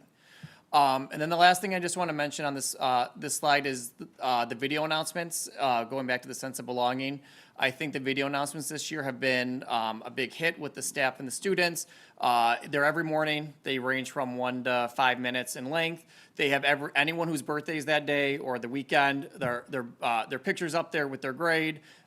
Anytime a student makes the impossible shot in gym class, their picture's up there with that. Teachers send video, like if the cross-town track meet, pictures of the kids that participate in that are in there. We put in SEL videos daily into there that connect with Portrait of a Graduate for that month. So each day there's either a full video, or if it's a longer video, I chop it up over a couple days. But each video in there every day or throughout the week and then throughout the month aligns with that month's Portrait of a Graduate, and it's there to help the homeroom teachers around Portrait of a Graduate and around their community meetings in the morning, to give them things to talk about and springboard conversations in their classrooms. And then again, the video announcements, they become, as the years go on, and becomes an organic way of getting more kids involved in the announcements. We had kids doing videos and put them in announcements. in my old school, I would start to get kids sending me things like, hey, I won this karate tournament. Can you put this in the announcements? Parents sending me stuff. And then it just kind of organically grows from there. So that's been a big plus this year too. We had our Friday joke of the day. Oh yeah, Friday joke of the Friday day joke of from the day. Mr. Long. Yeah, that was Yep. always a big one. Different teachers. Yeah. It was kind of fun. Yeah. All right, and that was it. Do you guys have any questions? No questions? Only thing that I'm intrigued about with the kind of cross-grade level, the colonies and some of that stuff is one of the things that I was always fascinated a bit about and really happy about it, like at the high school level, was where the kids, because the block schedule had an ability to intermix at different grade levels, which I think really helped kids progress and find friends at the right ages and stuff like that. And kind of interesting to see how that might actually kind of grow through the district over time as these kids, fifth graders, are not just like fifth grade buddies to kindergartens. It's kind of a little bit more engaging. No, across the you do, process, you so. do, it takes years because obviously year one's their first year together, but those kindergartners and like first graders, they're with each other every year then through fourth and fifth grade. Like they're with each other for years. So then you start to see them interacting on the playground, you start to see them interacting in the hallways. One thing that I, like new students, I feel like really liked at my old school is if a new student was transferring in mid-year, I would put them in a den before they got there, and then I would have those kids down in the office to then give them a tour of the school and be like, you're gonna be a part of our den. They'd take them around the school, they'd introduce them to their new den leader. And then like on day one, that kid feels like they have like 8 to 10 like friends in the school that they can go to across the whole school to start in the middle of the year. So there's a lot of things that just kind of like spring naturally out of having something like colonies or nests or dens. Cool, thank you. All right, thank you guys.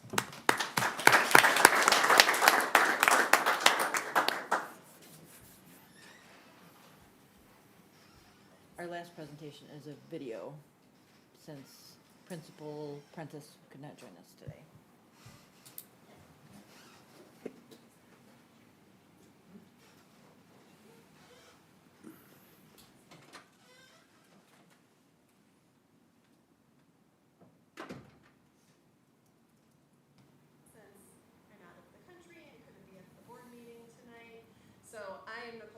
Principal at J.D. Nelson Elementary School, and this is Jen Wilshire, one of the second grade teachers, and also the school leadership team. Yes. All right, so let's review our goals this year. We had 3 goals. The first one was proficiency in reading. We started the year at 65.48% of our students showing proficiency in their reading skills. Our end of the year goal was 70%, and we did exceed that goal in the spring at 71.61%, so we were pretty excited to see that. We also had a goal, and this is something we focused on for several years. Learning targets and success criteria has been a focus of our school improvement plan. When we started the school year, 10 out of 21 classes had students that were able to speak to the learning targets and success criteria. So we set a goal that we wanted to end the year with at least 71% of students being able to speak to it. We actually exceeded that goal at 95% of our students being able to speak to learning targets and success criteria in their classroom. Our final goal was focused on a sense of belonging, specifically peer-to-peer respect, because that's been something we've noticed that is an area of need in our building. In the fall, our belonging data, our students reported 68% of them felt a sense of belonging at J.D. Nelson, and that peer-to-peer respect was still our greatest area of need at 56%. We set a goal for the end of the year. We hoped to get to 71% of our students reporting that sense of belonging, and we wanted that peer-to-peer respect to increase to 60%. When we reviewed our data in the winter, we were really excited because we had grown to 70% of students reporting belonging and 62% reporting peer-to-peer respect, which was an increase in both categories and in fact exceeded the goal that we had set for the end of the school year. However, when we got to the end of the school year, we saw a drop. So 66% of students reported that sense of belonging, and 56% of students, right back to the beginning, reported that peer-to-peer respect. Action steps that we took throughout the year for our math proficiency in reading. We had our instructional coach, our reading specialist, and our 5th grade team that had field tested the CKLA lead professional development for the staff. And it included discussions and learning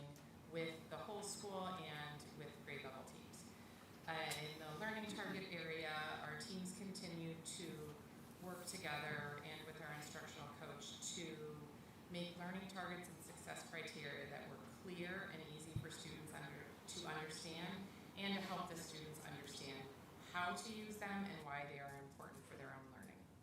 And then in the area of the sense of belonging, we started our year with our wish tree, and that included our school-wide community and with a variety of activities, and even brought the families into it for our reading night.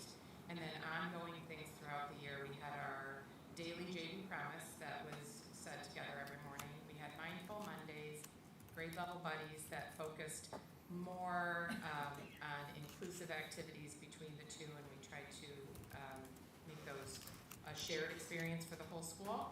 We started and tried a new problem-solving protocol for recess time, and we started using achievement badges that students could earn for different things that they accomplished school-wide or within the year.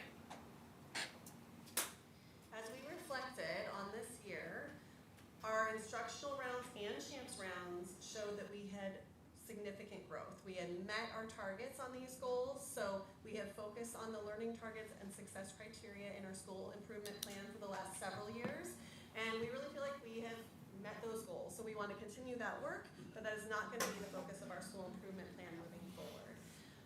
As we already talked about, our fall panorama belonging data was higher this year than last fall, but we did not end up sustaining that. We grew in the winter and then dropped again in the spring. So we really are reflecting on what worked and what maybe we can do differently. We had that strong launch of belonging through our family literacy night. Next year, we're looking to have a theme and make sure that it continues all year long, but we're also listening to student voice. We held some student focus groups this spring, and we're reflecting on how best to strengthen peer-to-peer respect and peer relationships next year. Thank you so much for taking the time to listen to our wrap-up of the year. We have a lot of things to celebrate. We have work still to do. If you have questions, we would be happy to answer that via email, or you can ask Dr. Midkirk, because he does come to our SLT meetings. Wow.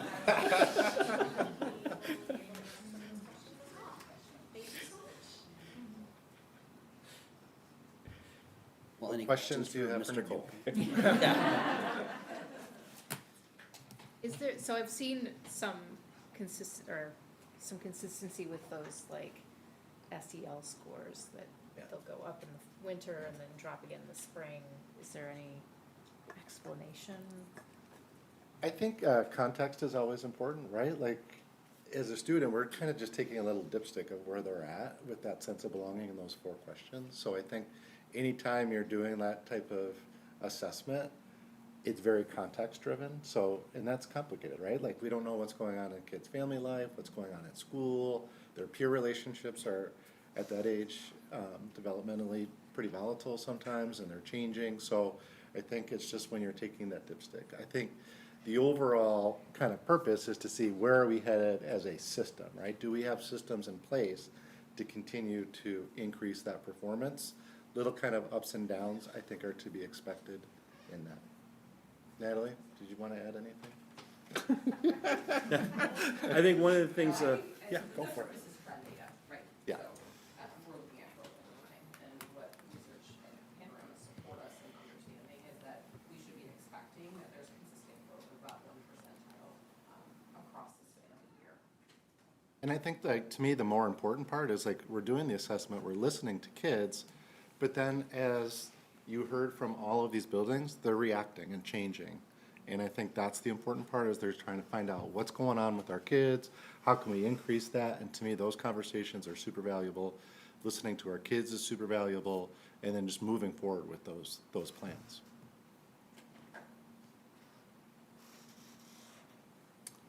We're gonna get out of the PowerPoint for just a few minutes to show the board and the community some district data that's on the website. So if you're a board member and you have your computer up, you can go to bps101.net. And under the About tab, there's a strategic plan drop-down.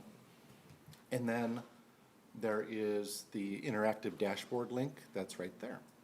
So people who want to learn more about our strategic plan in the community and what we're all about can click into each of these fields to see our mission and vision, our theory of action, and then we're going to focus on these priorities that the board has set. So enhancing teaching and learning, we'll click in there. And then there's an interactive dashboard that shows both our math and our reading, both our goals and where we are right now. So you can see with the blue line, that is our math growth. So we're slightly below the target overall as a district for our math growth. And then we are well above, on the red line, our reading, actual ELA reading growth as a district. So some things to celebrate, but this is, again, it's about trend data. Are we trending up? Are we trying to accomplish those goals? That truly, for me, is the power of the strategic plan, as it sets that direction, and we go in that direction, we want to be headed up. So we'll talk a little bit more about these numbers when we get into the slideshow, but just so you know that the community can see all of this information. And then we'll scroll down a little bit. And you'll see some not updated data because, as Joanne said, the state had some issues with the accuracy of ACT scores. So that's not updated yet, but as soon as we get that, we'll update that so the community can see that as well. So it'll show that both the math and ELA scores there. We'll go to the second priority. Tam?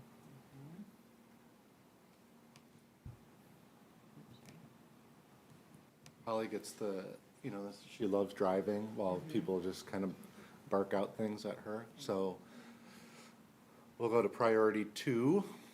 And this is just an overview. Natalie's going to go into this in a minute, but you can see that overall trend data with Panorama under strengthening student belonging. You can see that we're on target for that and still maintaining very, very high national percentiles, but with both our elementary and our secondary targets. And then there's some blank data below, and that's because board goal 2.2 is increased family and staff satisfaction. This spring, we gave for the first time a staff survey that was selected by, help me, Student Services Committee. So they selected a survey to deliver to our staff, and some of our schools referenced some of that data, which we're getting for the first time. And then we also did a community survey, and we're going to work on building greater participation in that survey, but none of them like equal satisfaction, right? They're about a number of metrics, both for staff and their sense of belonging, and parents, how they feel we're doing. But we didn't know how to fit that into the category of satisfaction, so we're going to work with Panorama and see if there's some things that we can do to get a little bit simpler data to report back to the community. So we just have that data, and we will continue to work on some alignment and getting some data in this part of the dashboard. But I wanted to give you a little update on that. And then Tony will just do a general overview of priority 3. Certainly. Priority 3 really focuses on our operations and our facilities and ensuring that our resource allocation is devoted to the right things to both maintain sustainability and improve our outcomes for both academics and for SEL. The key way that we do that, the only way that we do that from the board power metric standpoint, is to look at the financial profile score that is provided to us by the Illinois State Board of Education.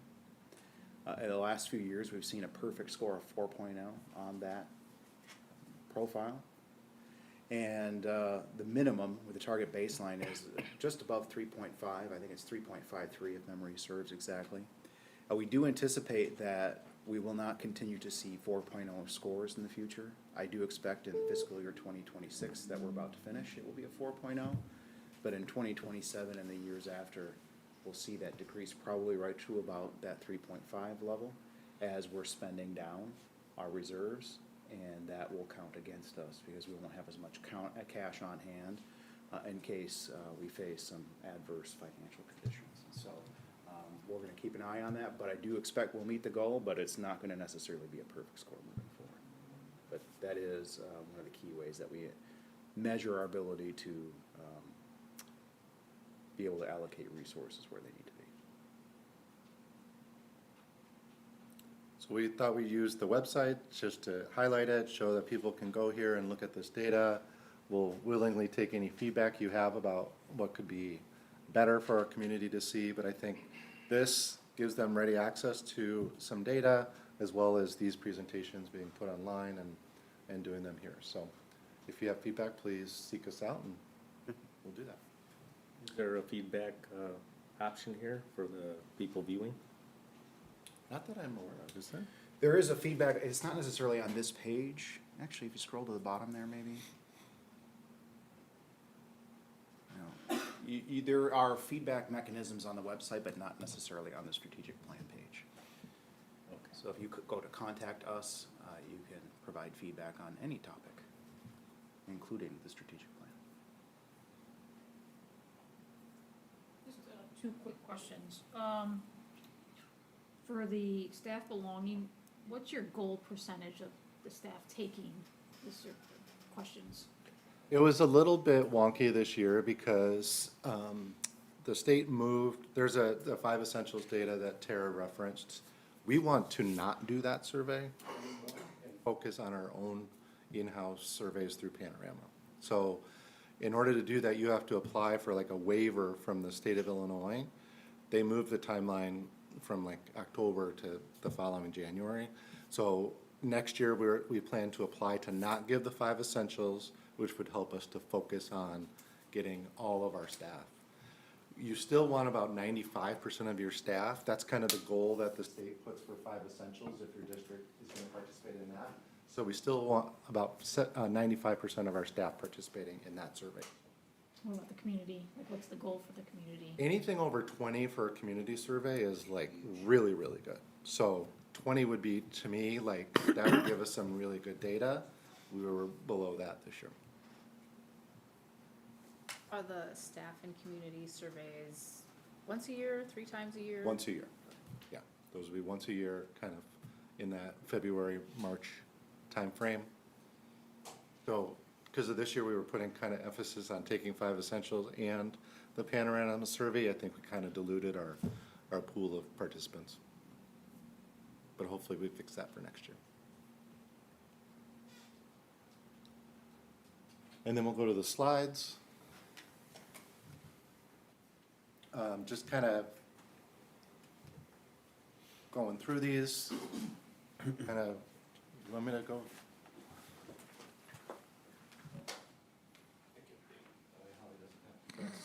Next. You can see our overall percentages, which were represented in those graphs that the public has access to.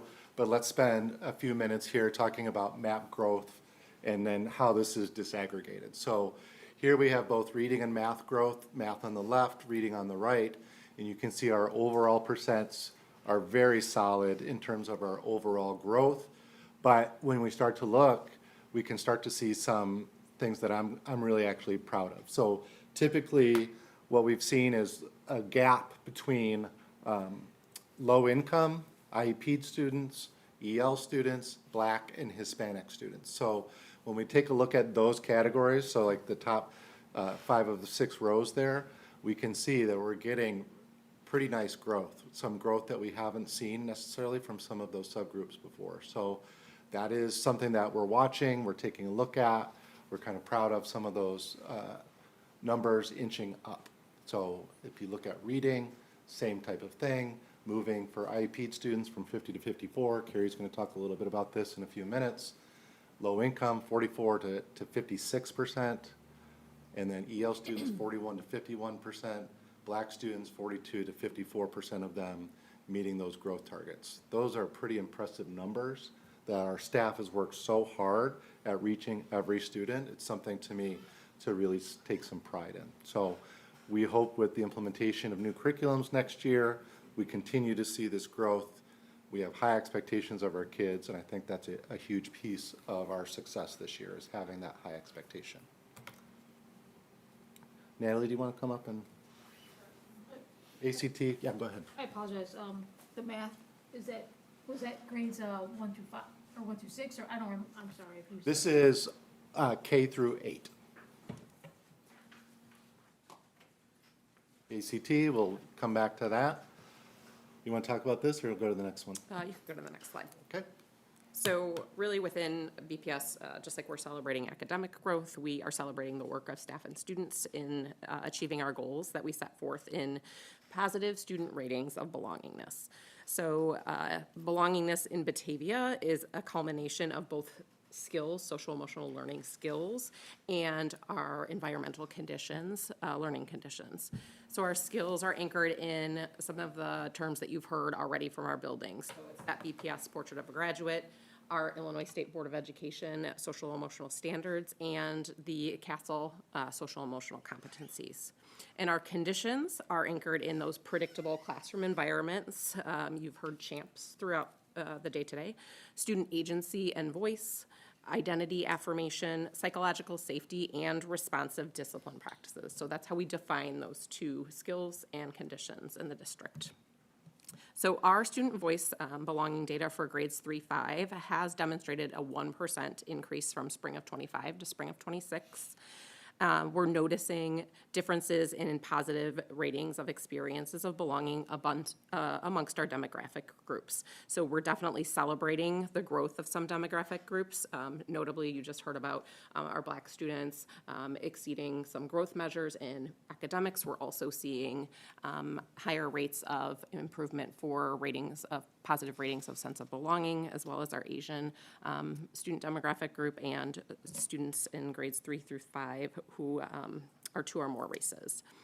And we're being presented with some opportunities to continue our work, cultivating the skills and experiences of students who identify with demographic groups, students who are multilingual or Hispanic are areas at 3-5 that we're seeing continued room for improvement and growth rates that are discrepant from our district population. In 6-12, our belongingness data has demonstrated positive ratings of increase from 6% from the spring of 25 to the spring of 26. That is tremendously significant and should be celebrated. Our demographic data is also showing strong growth for students who are free and reduced lunch eligible, Black and Hispanic, and you heard the very targeted work that our high school and middle school have done to connect with demographic groups.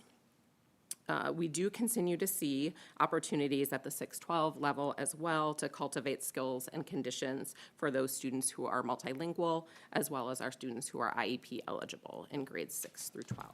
So there's much to celebrate, and we do have some targeted work to do. So on the horizon within the district for our work within Priority 2, we're continuing to focus on our social emotional learning curriculum work, and really we'll be working on resource exploration that aligns with the ISBE social emotional learning standards, which will be released in final form in September of 26. That work is in collaboration with CAC. And we're working on classroom engagement walkthroughs that braid both those learning conditions, so those CHAMPS that you've been hearing about, as well as instructional engagement, which you've been hearing from our buildings as well. And we are also going to be working on social emotional learning professional development that PLAC has prioritized as a district professional learning topic for next year. So we're really excited about that.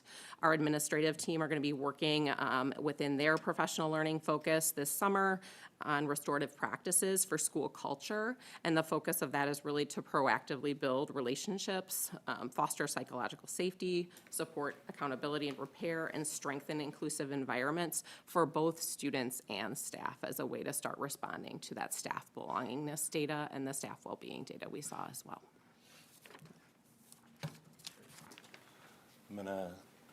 Tony, do you want to talk about that again? Everyone loved that part. Everybody did love it. They loved it so much they want to hear it all again. Carrie, do you want this?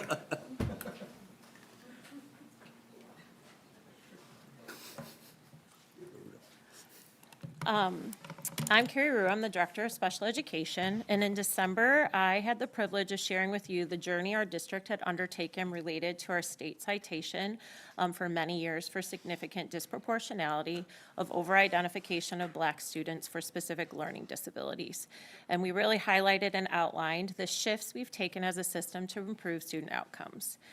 What we've learned over the last few years is that students demonstrating the least amount of growth is what we've seen in our historic data.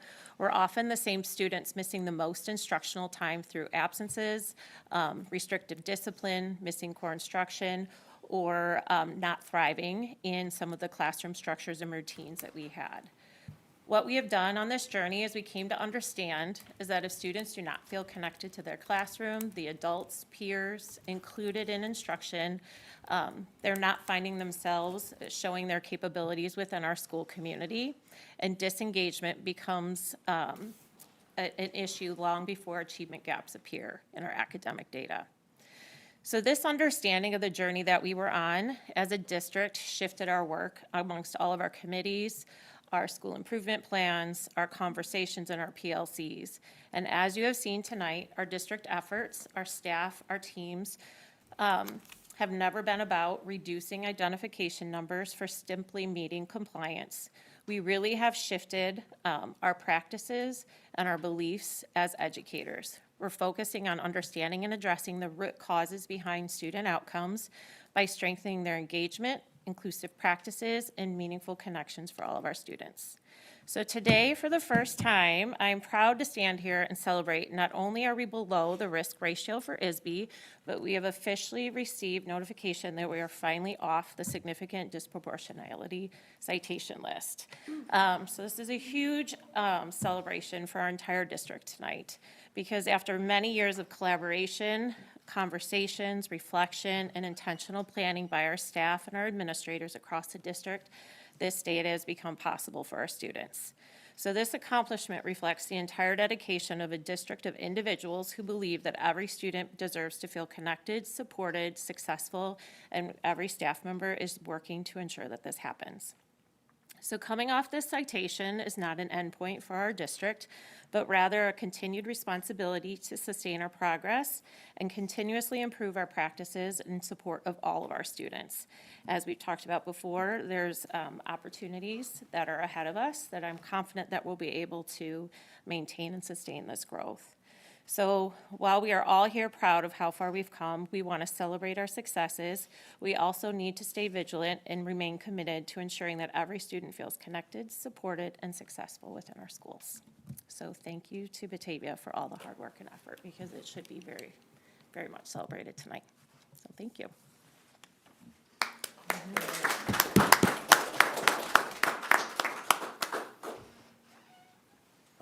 Just to kind of give the board, you're going to get copies of all of this so you can look through it. Carrie talked a little bit about reducing exclusionary discipline for students, so we have some slides on that. This is a big one. Again, if kids aren't there, we can't teach them. So reducing chronic absenteeism is something that our building and our district has worked on doing. You heard about Joanne's efforts, and all the elementary schools and middle school have worked on this as well. But to me, this was some pretty outstanding data. If you look around the disaggregation here, in every single demographic group, we saw a reduction in chronic absenteeism. That means we had our kids more, they were more engaged in learning, and I think that's a huge testament to our district and our teachers making that welcoming environment where kids do want to come to school and they do want to participate in that. So a lot of work has gone into reducing that chronic absenteeism. Are there some differences between different demographic groups? Absolutely, and we'll continue to work on those so that we have equity across our system. We've talked a little bit about bullying and how that really puts that feeling of belonging on the back burner when a kid is feeling bullied or harassed. So we have a process that the state defines for us and that we've been trained on to investigate bullying incidents that arise. So, and then we have different data classifications that we give to the state of Illinois about those different incidents. So we determine if that was part of a protected class, was someone being targeted because they're a part of a protected class. We had 5 incidents of that this year. Was it another reason that they were being targeted? 8 incidents. So a total of 13 founded bullying claims, 12 incidents after the investigation were not found to be bullying. One of the things that's really hard for us to convey is that while something may not fall into the state definition of bullying, mean and hurtful things happen to our kids, and we will address those. It may not fall into this data categorization, but like, all of those behaviors are not acceptable within our schools. So we want to make sure that sometimes we launch into these and parents feel very kind of betrayed by the process because they think it's bullying. We have been trained to go through that process. It doesn't mean the kid didn't experience something. That's really the whole purpose of a bullying investigation, is let's get at the heart of what's really going on in these relationships with students. So we have 2,612 total discipline incidents this whole school year, representing about 811 students. That's a very small amount of our overall percentage of students are involved in any kind of discipline incidents, whether it's truancy or whatnot. So this is just something to highlight because we've been talking a lot about belonging, and this type of behavior kind of goes in the face of that. Joanne talked a little bit about activity participation. And then I just want to spend a moment on EL exit rates. Our target is to exit students in the 4th and 5th grade. That's our that's the sweet spot of the access test. So this is measured through access, and we've received preliminary data. You can see those blue lines for our current year jumped up in 4th and 5th grade, and that's due to the dedication of not only our general education teachers and our EL specialists, but all people involved in really motivating kids and getting them to engage in that access test. Because once that kind of window of 4th and 5th grade passes, it's much harder to pass with a 4.8 composite, which is what they need to exit EL services. And again, when students exit in 4th and 5th grade, we do monitor them and support them for an additional 2 years to make sure they're not falling behind there. But again, it's a celebration, 4th and 5th grade, but we have work to do with others. A lot of this information comes from the Illinois School Report Card, which will not be updated until October, so you've seen this data before, and then we'll go into some of our operational pieces. Which I believe. Hey, Brad, real quick, back on the bullying data. So we understand the classifications, but is there any way to report metrics on resolution or outcomes of those incidents?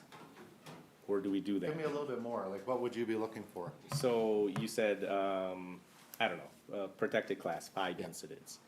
Can we somehow report that those were mutually resolved with agreement by parties, or some kind of, where there was resolution to the incident? We can talk about that and see what we can do to kind of close that loop, because sometimes it's hard, right? Some kids want to mend fences and go through some restorative practices. Other kids are like, I just don't want to see that kid ever again. How does it, like an incident, get closed out? Yeah, we finish the investigation, we issue consequences and supportive services. But we can give you more details on what that might look like for these students. Because I think that may be a missing piece. Yeah.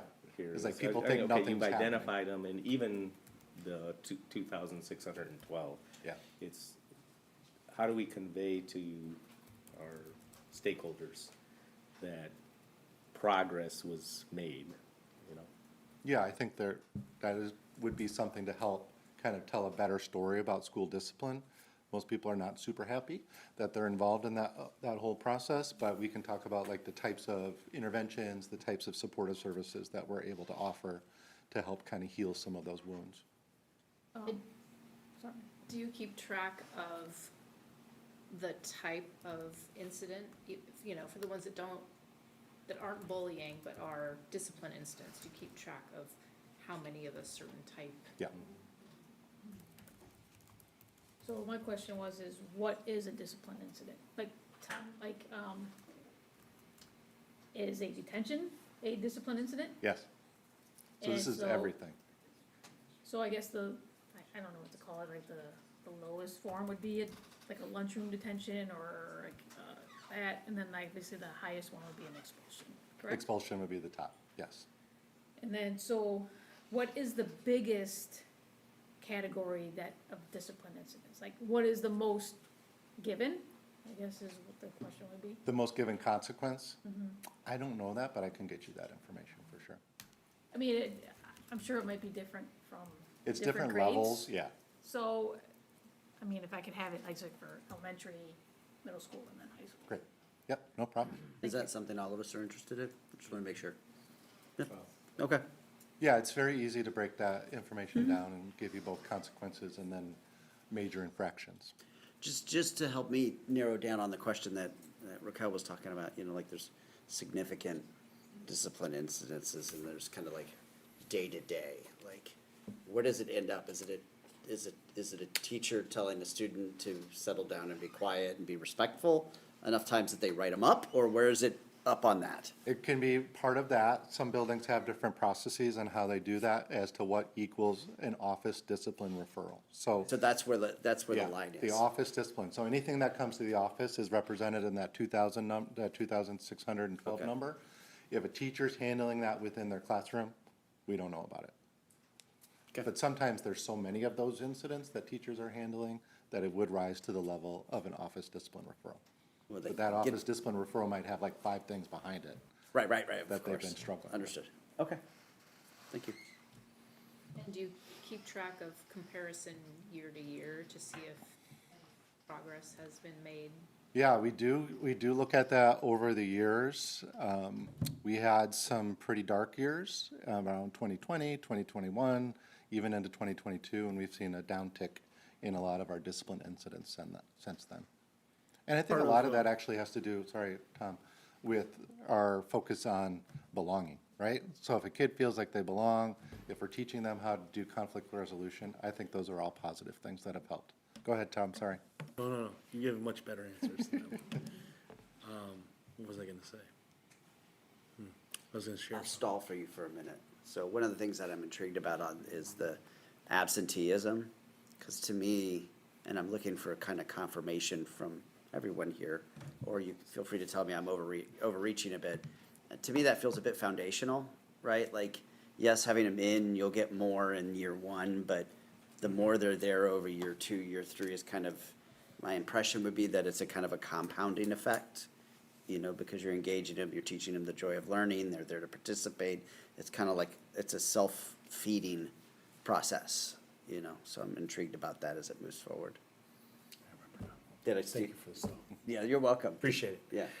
Kristen, to also address that question, it's a part of also the reason why we also know, like if you talk to Carrie and Natalie, they'll share with you, there are certain areas that we have to keep a mindful eye to right now, of certain groups that we do see some disciplinary areas kind of rising a little bit. And so that's based on that year-to-year study and kind of mindful watching of the data. I just have one quick question. Going back to like all the scores and so forth, and it's like, so the EL community, it's like a little bit behind on everything. We first gave these, was it December 2024, these presentations, like everybody, is that when it was? We've done a presentation, mid-year presentation, December 24, and this past year, December 25. Was that the first one, December 2024? And I remember it was, I think it was Ming and Jen Hicks did the presentation, and just going about everything. And I asked the question of how many EL endorsements they want, and then Ming said 100. We want everyone to get EL endorsed. So I'm just curious if there has been, and I know no one's gonna have the data now, but if there has been any EL endorsed teachers, I'd just like to know, since our EL scores, I'm sorry, the English learner scores are kind of a little bit lagging and behind. I was just curious if anyone got approved to do an EL endorsement. But you don't have to give me that data now, but. Seems like he's taking notes. I am, sorry. Raquel, I'm taking note right now. I totally get it. You're looking for kind of like, No. has there been progress on that side of Correct. things? Yeah. So there's aside from that though, just to reflect on our data, you're right, there are areas that we are intentionally trying to support, right? Different student groups. I think that's part of the reason why we're also celebrating some of those metrics, because we're seeing, even though there might be a little bit lagging to peers, when compared to peers that are not in that same demographic, we're seeing the growth trajectory, which is, as we all know, we've talked about each year, that's one of our biggest gains and aspirations, because I think as you're seeing, the more we keep growing, the more the scoreboard kind of takes care of itself, right? And where we land, where we can say, like, hey, we're off our significant disproportionality watch. Hey, we're here where we're seeing a beyond standard deviation of growth in certain areas. So that's, so I think there's a really good point in what you're raising, because a part of that for our staffing is a really close look that Brad and Steve spend time kind of understanding and assessing what our needs are. Our principals are part of that staffing conversation as well. No, I mean, I don't get Yep. wrong, great for our No, no, success, yeah. and for us knocking down our, Yep. getting our goals accomplished and so forth, but it was just a question. Good one. Oh, we'll take a look at that for you. Sorry, one more question related to that. There was mention of after they test out, that they're still provided supports for 2 years. 2 years. 2 years. What do those supports? It's check-ins, it's monitoring grades, it's looking at, talking to their teacher. The EL specialist will work with their teacher to see like where they might be struggling, providing some resources that might help that particular student.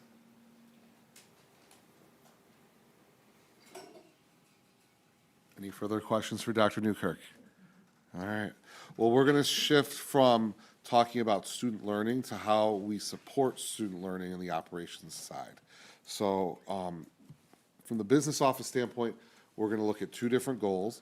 One is meal participation, and we wanted to see a 5% increase year over year on that. And then the implementation of my school bucks, and I set a really ambitious goal of 90% utilization, and we'll see how that went. But first, let's look at the meal participation. So this is our second year with Organic Life. They've been a really great partner, and that really shows in the data. We had a 22% increase in lunch participation from last year to this year. So if the food's good, the kids are going to eat it, right? And that's what the data is showing. We only had 1 month in October where the sales went down slightly, but that's okay. So overall, we're really pleased with that. I think what's really important too with Organic Life and talking about food service is not only are they providing cultural foods for kids, but they're also supporting kids through activities after school. They're also integrating into our culture in the school. They catered the teacher luncheon day for teacher appreciation at the high school. They're just always there to support and to help the process. So really looking forward to working with them next year as well. All right, so then the really ambitious goal of 90% of moving away from all that cash on the teacher's desk to a digital platform of collecting payments. And we did really good. We had 4 schools that actually went and surpassed that 90% goal of reduction in cash payments. That was really good. The high school did a great job. They collect a lot of money at the high school through all the different activities that go on there. And the high school really did a good job in year 1 of not only moving the needle, but also asking the question about, okay, we did this way, how can we do it better next year? So I'm very excited to see how they'll progress in that journey. The middle school data is actually kind of skewed because they started going cashless in March last year, so they did a really nice job. Just wanted to highlight that it's better than that data shows. But really what's important with all this is all that taking in cash that teachers have, it takes away from what they're doing with their students. So there's just a couple pictures here from different events that my school bucks helped teachers not focus on administrative work, but really put the focus on kids. So we've got the 5th grade track meet, and some quotes there from Greg from Storm. And then the middle school bounce, again, putting the focus on kids and focusing on the staff's attention on the kids and being there and not collecting dollars and cents at the event. Any questions? Is there just some parents that just like to do cash?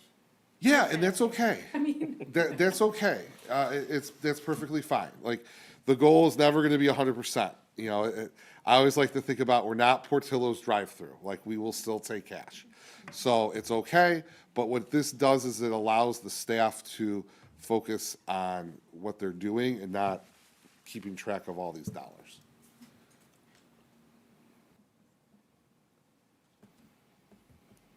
All right. I'll pass it on to Dominic. Hello there, everyone. All right. We've had a really exciting year. And first thing I want to talk about is how we're having artistic and technical excellence help meet our goals here. So the one thing I talked to you about in the middle of the year is that I wanted data mechanisms for us so that we could track how great we are. And students have worked 40% of BFAC events this year. And the more important thing is that we now have a tracking mechanism and we can increase on that from year to year. We do professional trainings not only within our site, but around the district at all of these places that we go to. And right now, district buildings when I say that, 33% of our buildings have had an audit of all of their TVs, cameras, not Dave related, and those types of things. So that's all of the East Side elementary schools, and those are things like the manufacturer of things, models, connection types, IP addresses, which network closet things run to, warranties on it, and manual links for anything that is an experience technology thing for people there. We have 7 new interns enrolled in our events. And we had a great day today. Today was a great day and an example of that. So today I had 2 former interns that are now employees, one working on photos and one working on editing a podcast, and a new intern come in who is a writing intern that was there to help write content and copy for website and emails going out. And that made me think, going back up to that first one, how in that 40% that we have there, there's still no mechanism, though, for me to judge how many events those students are also working on. So that's where I want to go in the future with this one, is to also get those interns who work behind on events before they even happen with us. This is our surveying method that goes out to everyone after they have an event with us. And don't mention that 3 to Joe. He's very sensitive about that 1-3 there, okay? Believe it or not, this represents more than twice as many people filling out a survey post-event than we had last year. So that's growth right there.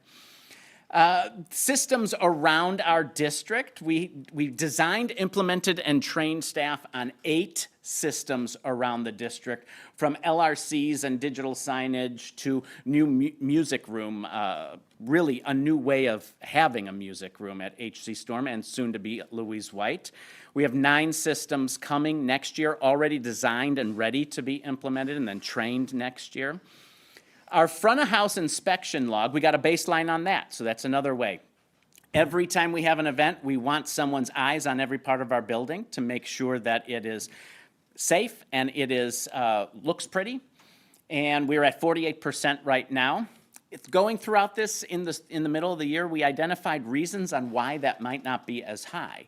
So we redid the form and we restructured how staff run events before the audience even comes, so that number could slowly increase while we actually still go through till the end of June here.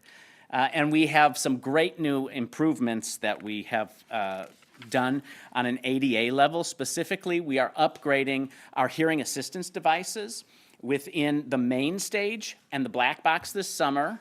The lobby will be next year, and in fact, the LRC at the high school will have hearing assistance ADA system for the first time ever this coming summer. We're going to be putting that in over there as well. Our outreach with all of our arts and ed and our programs for Pay What You Will has gone up by 40%. This is absolutely an incredible number for us. And then next year, we're increasing the amount of students we can reach by going to an early elementary arts and ed as well. And then look at that number for people coming through our doors. 20,000 tickets have been sold. That only represents people who have to buy tickets. It does not represent anything that's free that the public comes to for all of those concerts and things throughout the year. We have made a series of operational improvements this year, standard operating procedures. And one thing that we're really proud is that 100% of our staff is cross-trained to cover over 75% of the positions in any job category there. So that is what I have for you all today. I just have one quick question. Yes. Sorry, I Rob. have a longer question after your question. How many tickets do you think would be sold, including the free events? Oh, boy, the free events are going to be more because the free events are a greater quantity of what we do to begin with. I would say that that number would be, there would be at least twice as much just in the free events. Yeah. Because we have approximately 60 to 70% of our events are free and general admission. And maybe both for you and Tony too, maybe, is the operational goal for the BFAC to sustain all its own costs? Or do we budget for certain activities outside of that, outside of their revenue?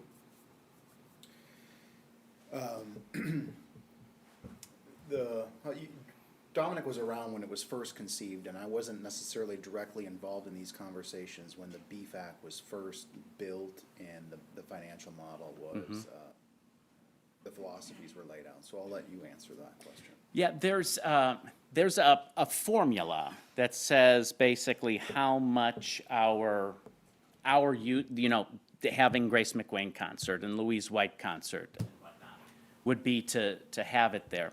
And the model we did not want to have, we knew was one that some schools have, and that is a bill gets sent to any elementary school or middle school or any program that does an event. Well, we didn't want that because it was very clear to us at the beginning from all the stakeholder input that this building was wanted to be used as an arts home to the entire district. So that's where the model of coming up with funds to help offset that, and then the taxpayers, when the referendum was passed, were sort of promised that they'd be able to use it. So that's where the rental program came into place, and then our national tour program, in addition to allowing those programs to then also educate our students throughout the process. So through that education, we're a school system, and so education does cost something. Now, we do everything we can to financially minimize all of those costs. For example, the arts and ed programs that we bring in, like History to Hip Hop, or this coming year, Dia de los Muertos. Those shows are all offset by grants or previous year's ticket sales that help sustain that program on into the future. So all of those programs are funded in those senses, but there is a budgeted amount that we believe the educational value of that is from year to year to year. Does that answer your question? Yeah, so, but does that do we have to support that? Like, that comes out of our school budget, that we... It's not necessarily a school budget, but it comes out of our government funds, yes. Okay. So we expend funds to support those programs to operate that facility for educational purposes. Yeah, But they're okay. offset by, to a large, more than what they cost for the other things that happen in that facility too. But then also, it's not just confined to the BFAC anymore, especially the skill set of Dominic and his team. Yeah. They have expertise that we don't have anywhere else in the district, and in some cases, it'd be very expensive to purchase, and that's why they're going around the district and offering these additional expertise and support for these audiovisual experiences for conference rooms and for the music room and the like. So it's not just what's happening in the BFAC anymore, it's everywhere, it's online, it's supporting activities and events and using that equipment, productions. It's pretty amazing how it's in many ways part of the fabric of everything that's happening across. Graduation, for example, the stream for graduation, although cameras and everything were manipulated by NAU, the stream comes into us and then gets fed out to YouTube and BATV and other things. Had extraordinary viewership, I understand. It did, I think, 20,000 minutes or something like that. Can't measure the viewers, but you can measure the Yeah, you can't minutes, measure, right? yeah. I think last time you came and talked to us, you talked about doing, I can't remember if it was reduced tickets or pay what you can tickets. Yes. What's your sense of how that went? Yes, those pay what you will tickets are all represented between the arts and the ed and pay what you will in our kind of outreach numbers, and that's the numbers that have gone up by 40%. That would have been even higher if we didn't have a March show cancel on us. We had a lot of pay what you will tickets to that March show, so that percentage would have been even greater than you see in that area there.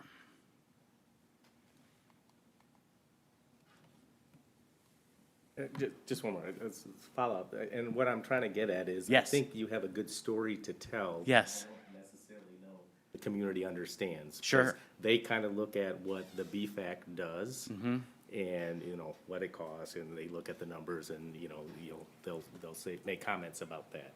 But I don't necessarily know if they understand, what you do for student development and internship opportunities, and then also the expertise that you're providing to our schools. So I think Thank it's an opportunity to communicate that and make sure people understand. It's just not shows that go on. Sure. At the theater. Yeah, thank you. One thing that I will say, so my firm does school educational work, and I'm aware that a school district that's looking at a new facility came by and visited yours amongst others.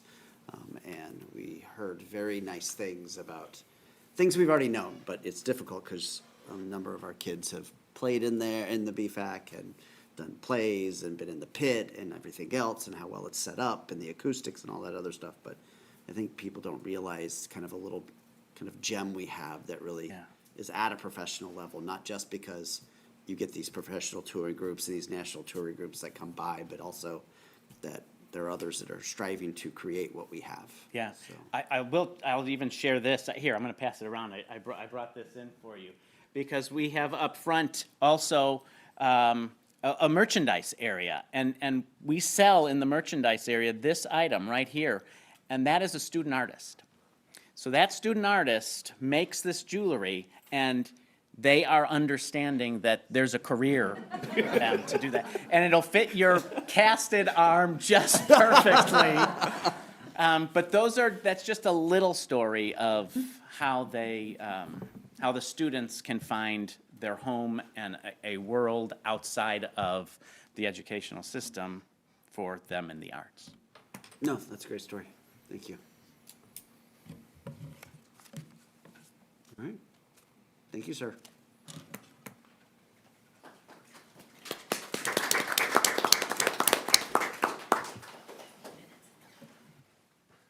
All Okay, right, Mark. continuing with operations, speaking facilities first. 3 goals, just a quick review those. The efficiency part, maintenance backlog, and some support indoor air quality initiatives. Okay, there's what it was. So you can see that's basically July through November. We were at 3.3 days, and so what response time is looking at is how quickly are you responding to the work order? So a maintenance team member gets that work order, how are they responding to it? So then the end user, normally staff, will know that somebody's actually looking at that work order. And we're at 1.7 days. Now, this is from December through May, so I kind of looked at it that way because we really emphasized it and we really talked about it a lot, and for guys just to sit down and look at them. I think that was very important. And really what I'm looking at here is for it to continue to go down. For some reason, and we're trying to figure this out, that it kind of jumped up a little bit in March. So we're talking about that as a team right now. The other one is about resolution time. So we were at about 5 days. So resolution time means when the work is done. You finished, you completed the work order. Again, July through November, that's trending how we want it. And then it continued to trend and had another spike in March, so they're very related. Now, digging deeper, they're related, and again, what we're thinking they're related to is if somebody is reserving space, so you're reserving the gym and you need a setup done, okay? Well, that automatically does a work order. So most of the maintenance custodians will let that sit there until the day instead of going in and changing it. So for instance, maybe something in February was booked for something in March. Instead of going in and putting it and reclassifying it something else, it just sits there, so then it just keeps adding time. So, again, some work to be done for that goal. Again, this is just going through, and you're gonna notice if it's in red, those are, in black is what was already a goal, and in red is kind of what we're doing. So the one thing in here is, like we talked about, the July and August timeframe in the summer, all of our team members are doing projects, so we're dedicating time on Mondays and Thursdays before they get their project started, actually sitting down, checking their work orders, making sure, and yes, staff members throughout the summer, even though they're not in the buildings, they're still putting work orders in.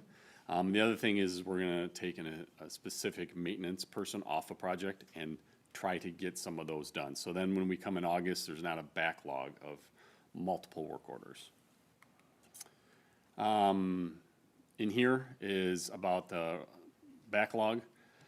Right now, we're kind of set up to take that backlog down because we have some major projects, Louise White being one of them, storm site work, and then at Gustafson and Jamie Nelson, the flooring project. So really, the last, well, today and then Thursday and Friday, we're very busy, not only in the maintenance department, but staff members as well, specifically Louise White staff members. But we were ready to go this morning, and there has been significant progress already. So that's good. So what I'll do, I did this last year with Storm, is with Chris, I would send him kind of, you know, maybe not exactly weekly, but every couple weeks, just kind of, this is where we're at. Instead of just sending it to Chris, I'll probably send it to either Tom and Tony. Tony got them too, but then to pass that along to the board. So then you can kind of see each one and where we're at. The one thing I will say on this is we really don't have projects for next summer. I know we've been talking about that a lot, but again, if you don't continue to do projects, unfortunately, you're going in the wrong direction. So no matter what, even if you're doing, there's still going to be a backlog because there's always things to be done in buildings. The third goal is about looking at temperature and airflow. So we are ready to start that at Storm. We're going to be starting that in the fall as far as having a dashboard to really do measurements. So things have been put in. The electric meter has been installed. The gas meter will be installed this summer. So really what you're doing is you're looking at different things as far as specifically the temperatures in the rooms, and you can actually have a dashboard so somebody can just click on it and they see exactly what that trend data looks like.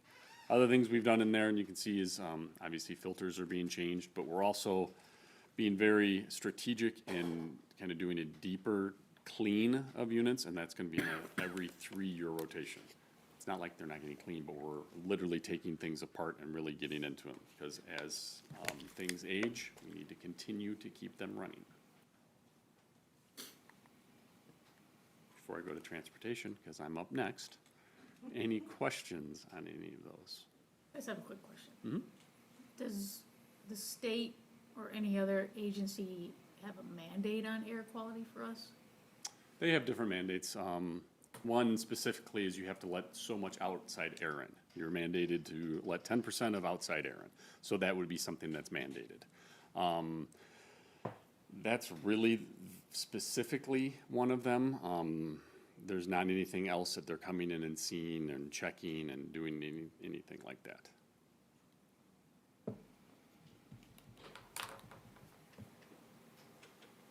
Okay, transportation. Those are the 3 goals. So the first one is basically on-time performance, 99%. So we have 2 ways of looking at this. We've had this for a while, is where the staff on site reports if there's a late bus or something like that. The other piece is with Illinois Central now. We have on-time performance reports that we get weekly now. And looking at those two, they're pretty close to each other. 98.8% and then 99.02%. And you also can see, I think the interesting part, we can pull this data very easily, is through the GPS, is there's 32,886 total routes. Now, that's not the entire year. That's just when we started. We didn't start this at the very beginning of the year, and having 321 late events. Now, if you just look at 321 late events, you're like, why is it that many? But out of that many routes, and this is for in-district and outplace. So this is all transportation we do in the entire district. Qualifies as a late event. So a late event, basically if it's a late event at school, so for example, I'm gonna use the middle school. If the bus is late as far as, well, we use 7:53 in the morning, okay? If they're not there, that way you give students time to get to their locker, get to class. So it's not 8 o'clock, because that's when the bell starts. After school, it's 10 minutes. So if the bus doesn't arrive, you know, within that 10-minute mark, so elementary's is 3:40. So if that bus is after 3:40, it's considered late. And really, it's considered late, and it doesn't matter what the circumstance, like why it's late. So you can kind of see some things that we're continuing to do, some communication things that we're working on. You know, we have the weekly check-ins. The other piece is I talked mid-year about there was leadership change. There was actually a major leadership change with Illinois Central. The new team is in place, and it's the same people from, I would say, half the year. Driver recruitment continues to be an issue. And again, there is a little, and it's not a Batavia thing. Even if, you know, we contract our bus, it's a St. Charles, it's a Geneva thing. They have their buses in-house. Everybody continues to talk about it. Nobody's really come up with exactly what works. It's better than it has been, but it's still an issue. The other one is decreasing the number of routes. We're always trying to. I know I've talked about triple and double and single tier. One of our, I would say what's difficult for is bell times, especially in the afternoon.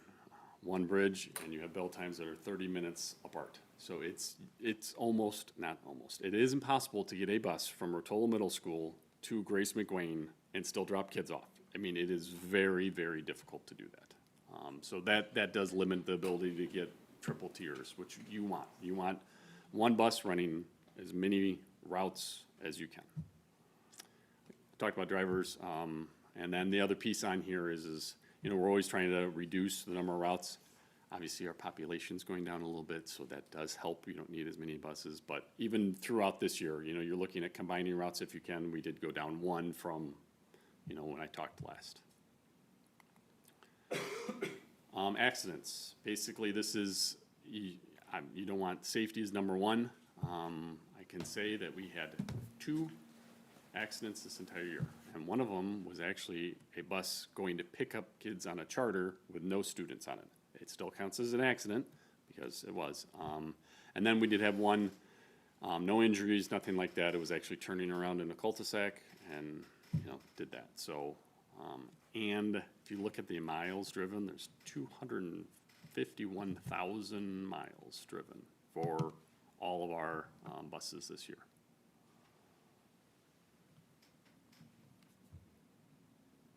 Any questions about transportation? All right, thank you.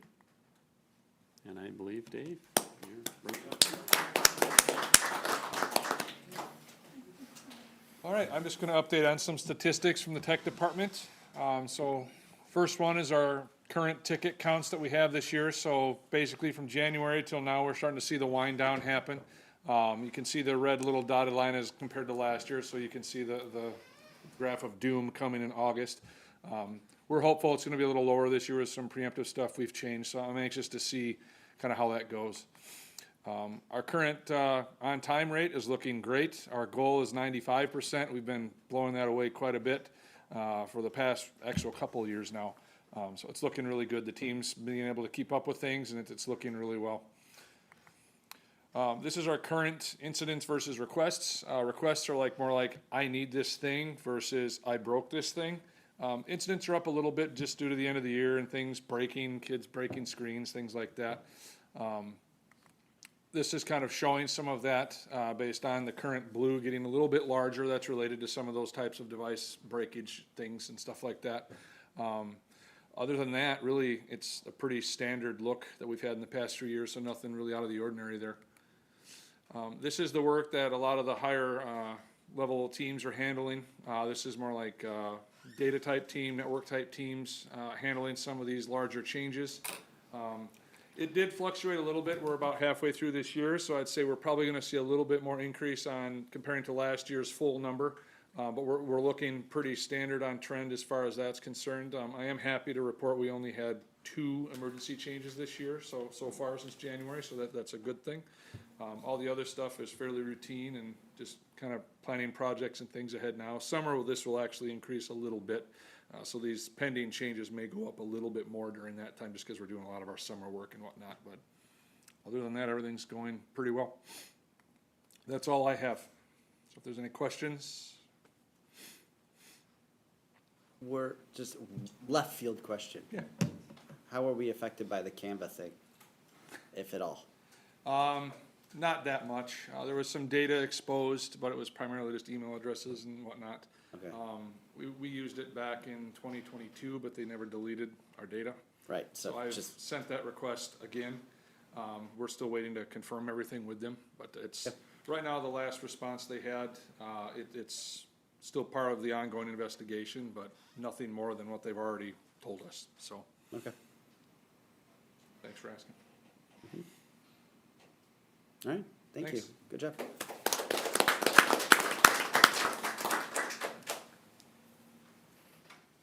All right, so board, that concludes our end of year accountability reporting as called out in the strategic plan.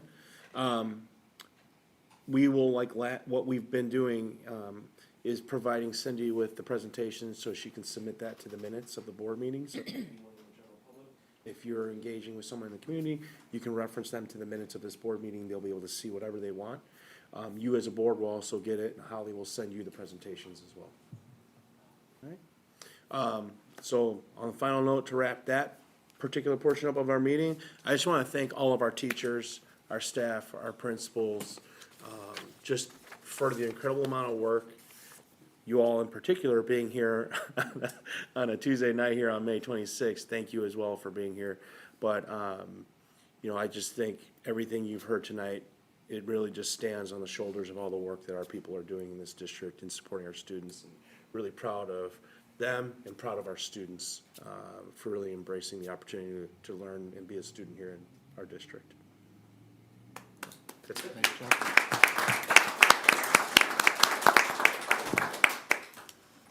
All right, well, thank you very much again. We will be going into closed session. You guys certainly do not need to stick around. So the board will go into closed session. We'll not have any action items after the closed session. You're welcome to stay here if you want, but if you decide to leave, thank you very much for coming out today and for all these wonderful presentations. Time is 8:33 PM, and I will entertain a motion to move into closed session as allowed. Sorry. She's efficient. As allowed under the Open Meetings Act for the purpose of exceptions 5 ILCS 120/2C3. So moved by Raquel. Second. Second by Rob. Cindy, please lead us in a roll call vote. Meadows? Yes. Gilbert? Yes. Gonzalez Thomas? Yes. Carol? Yes. Armando? Yes. All right, thank you.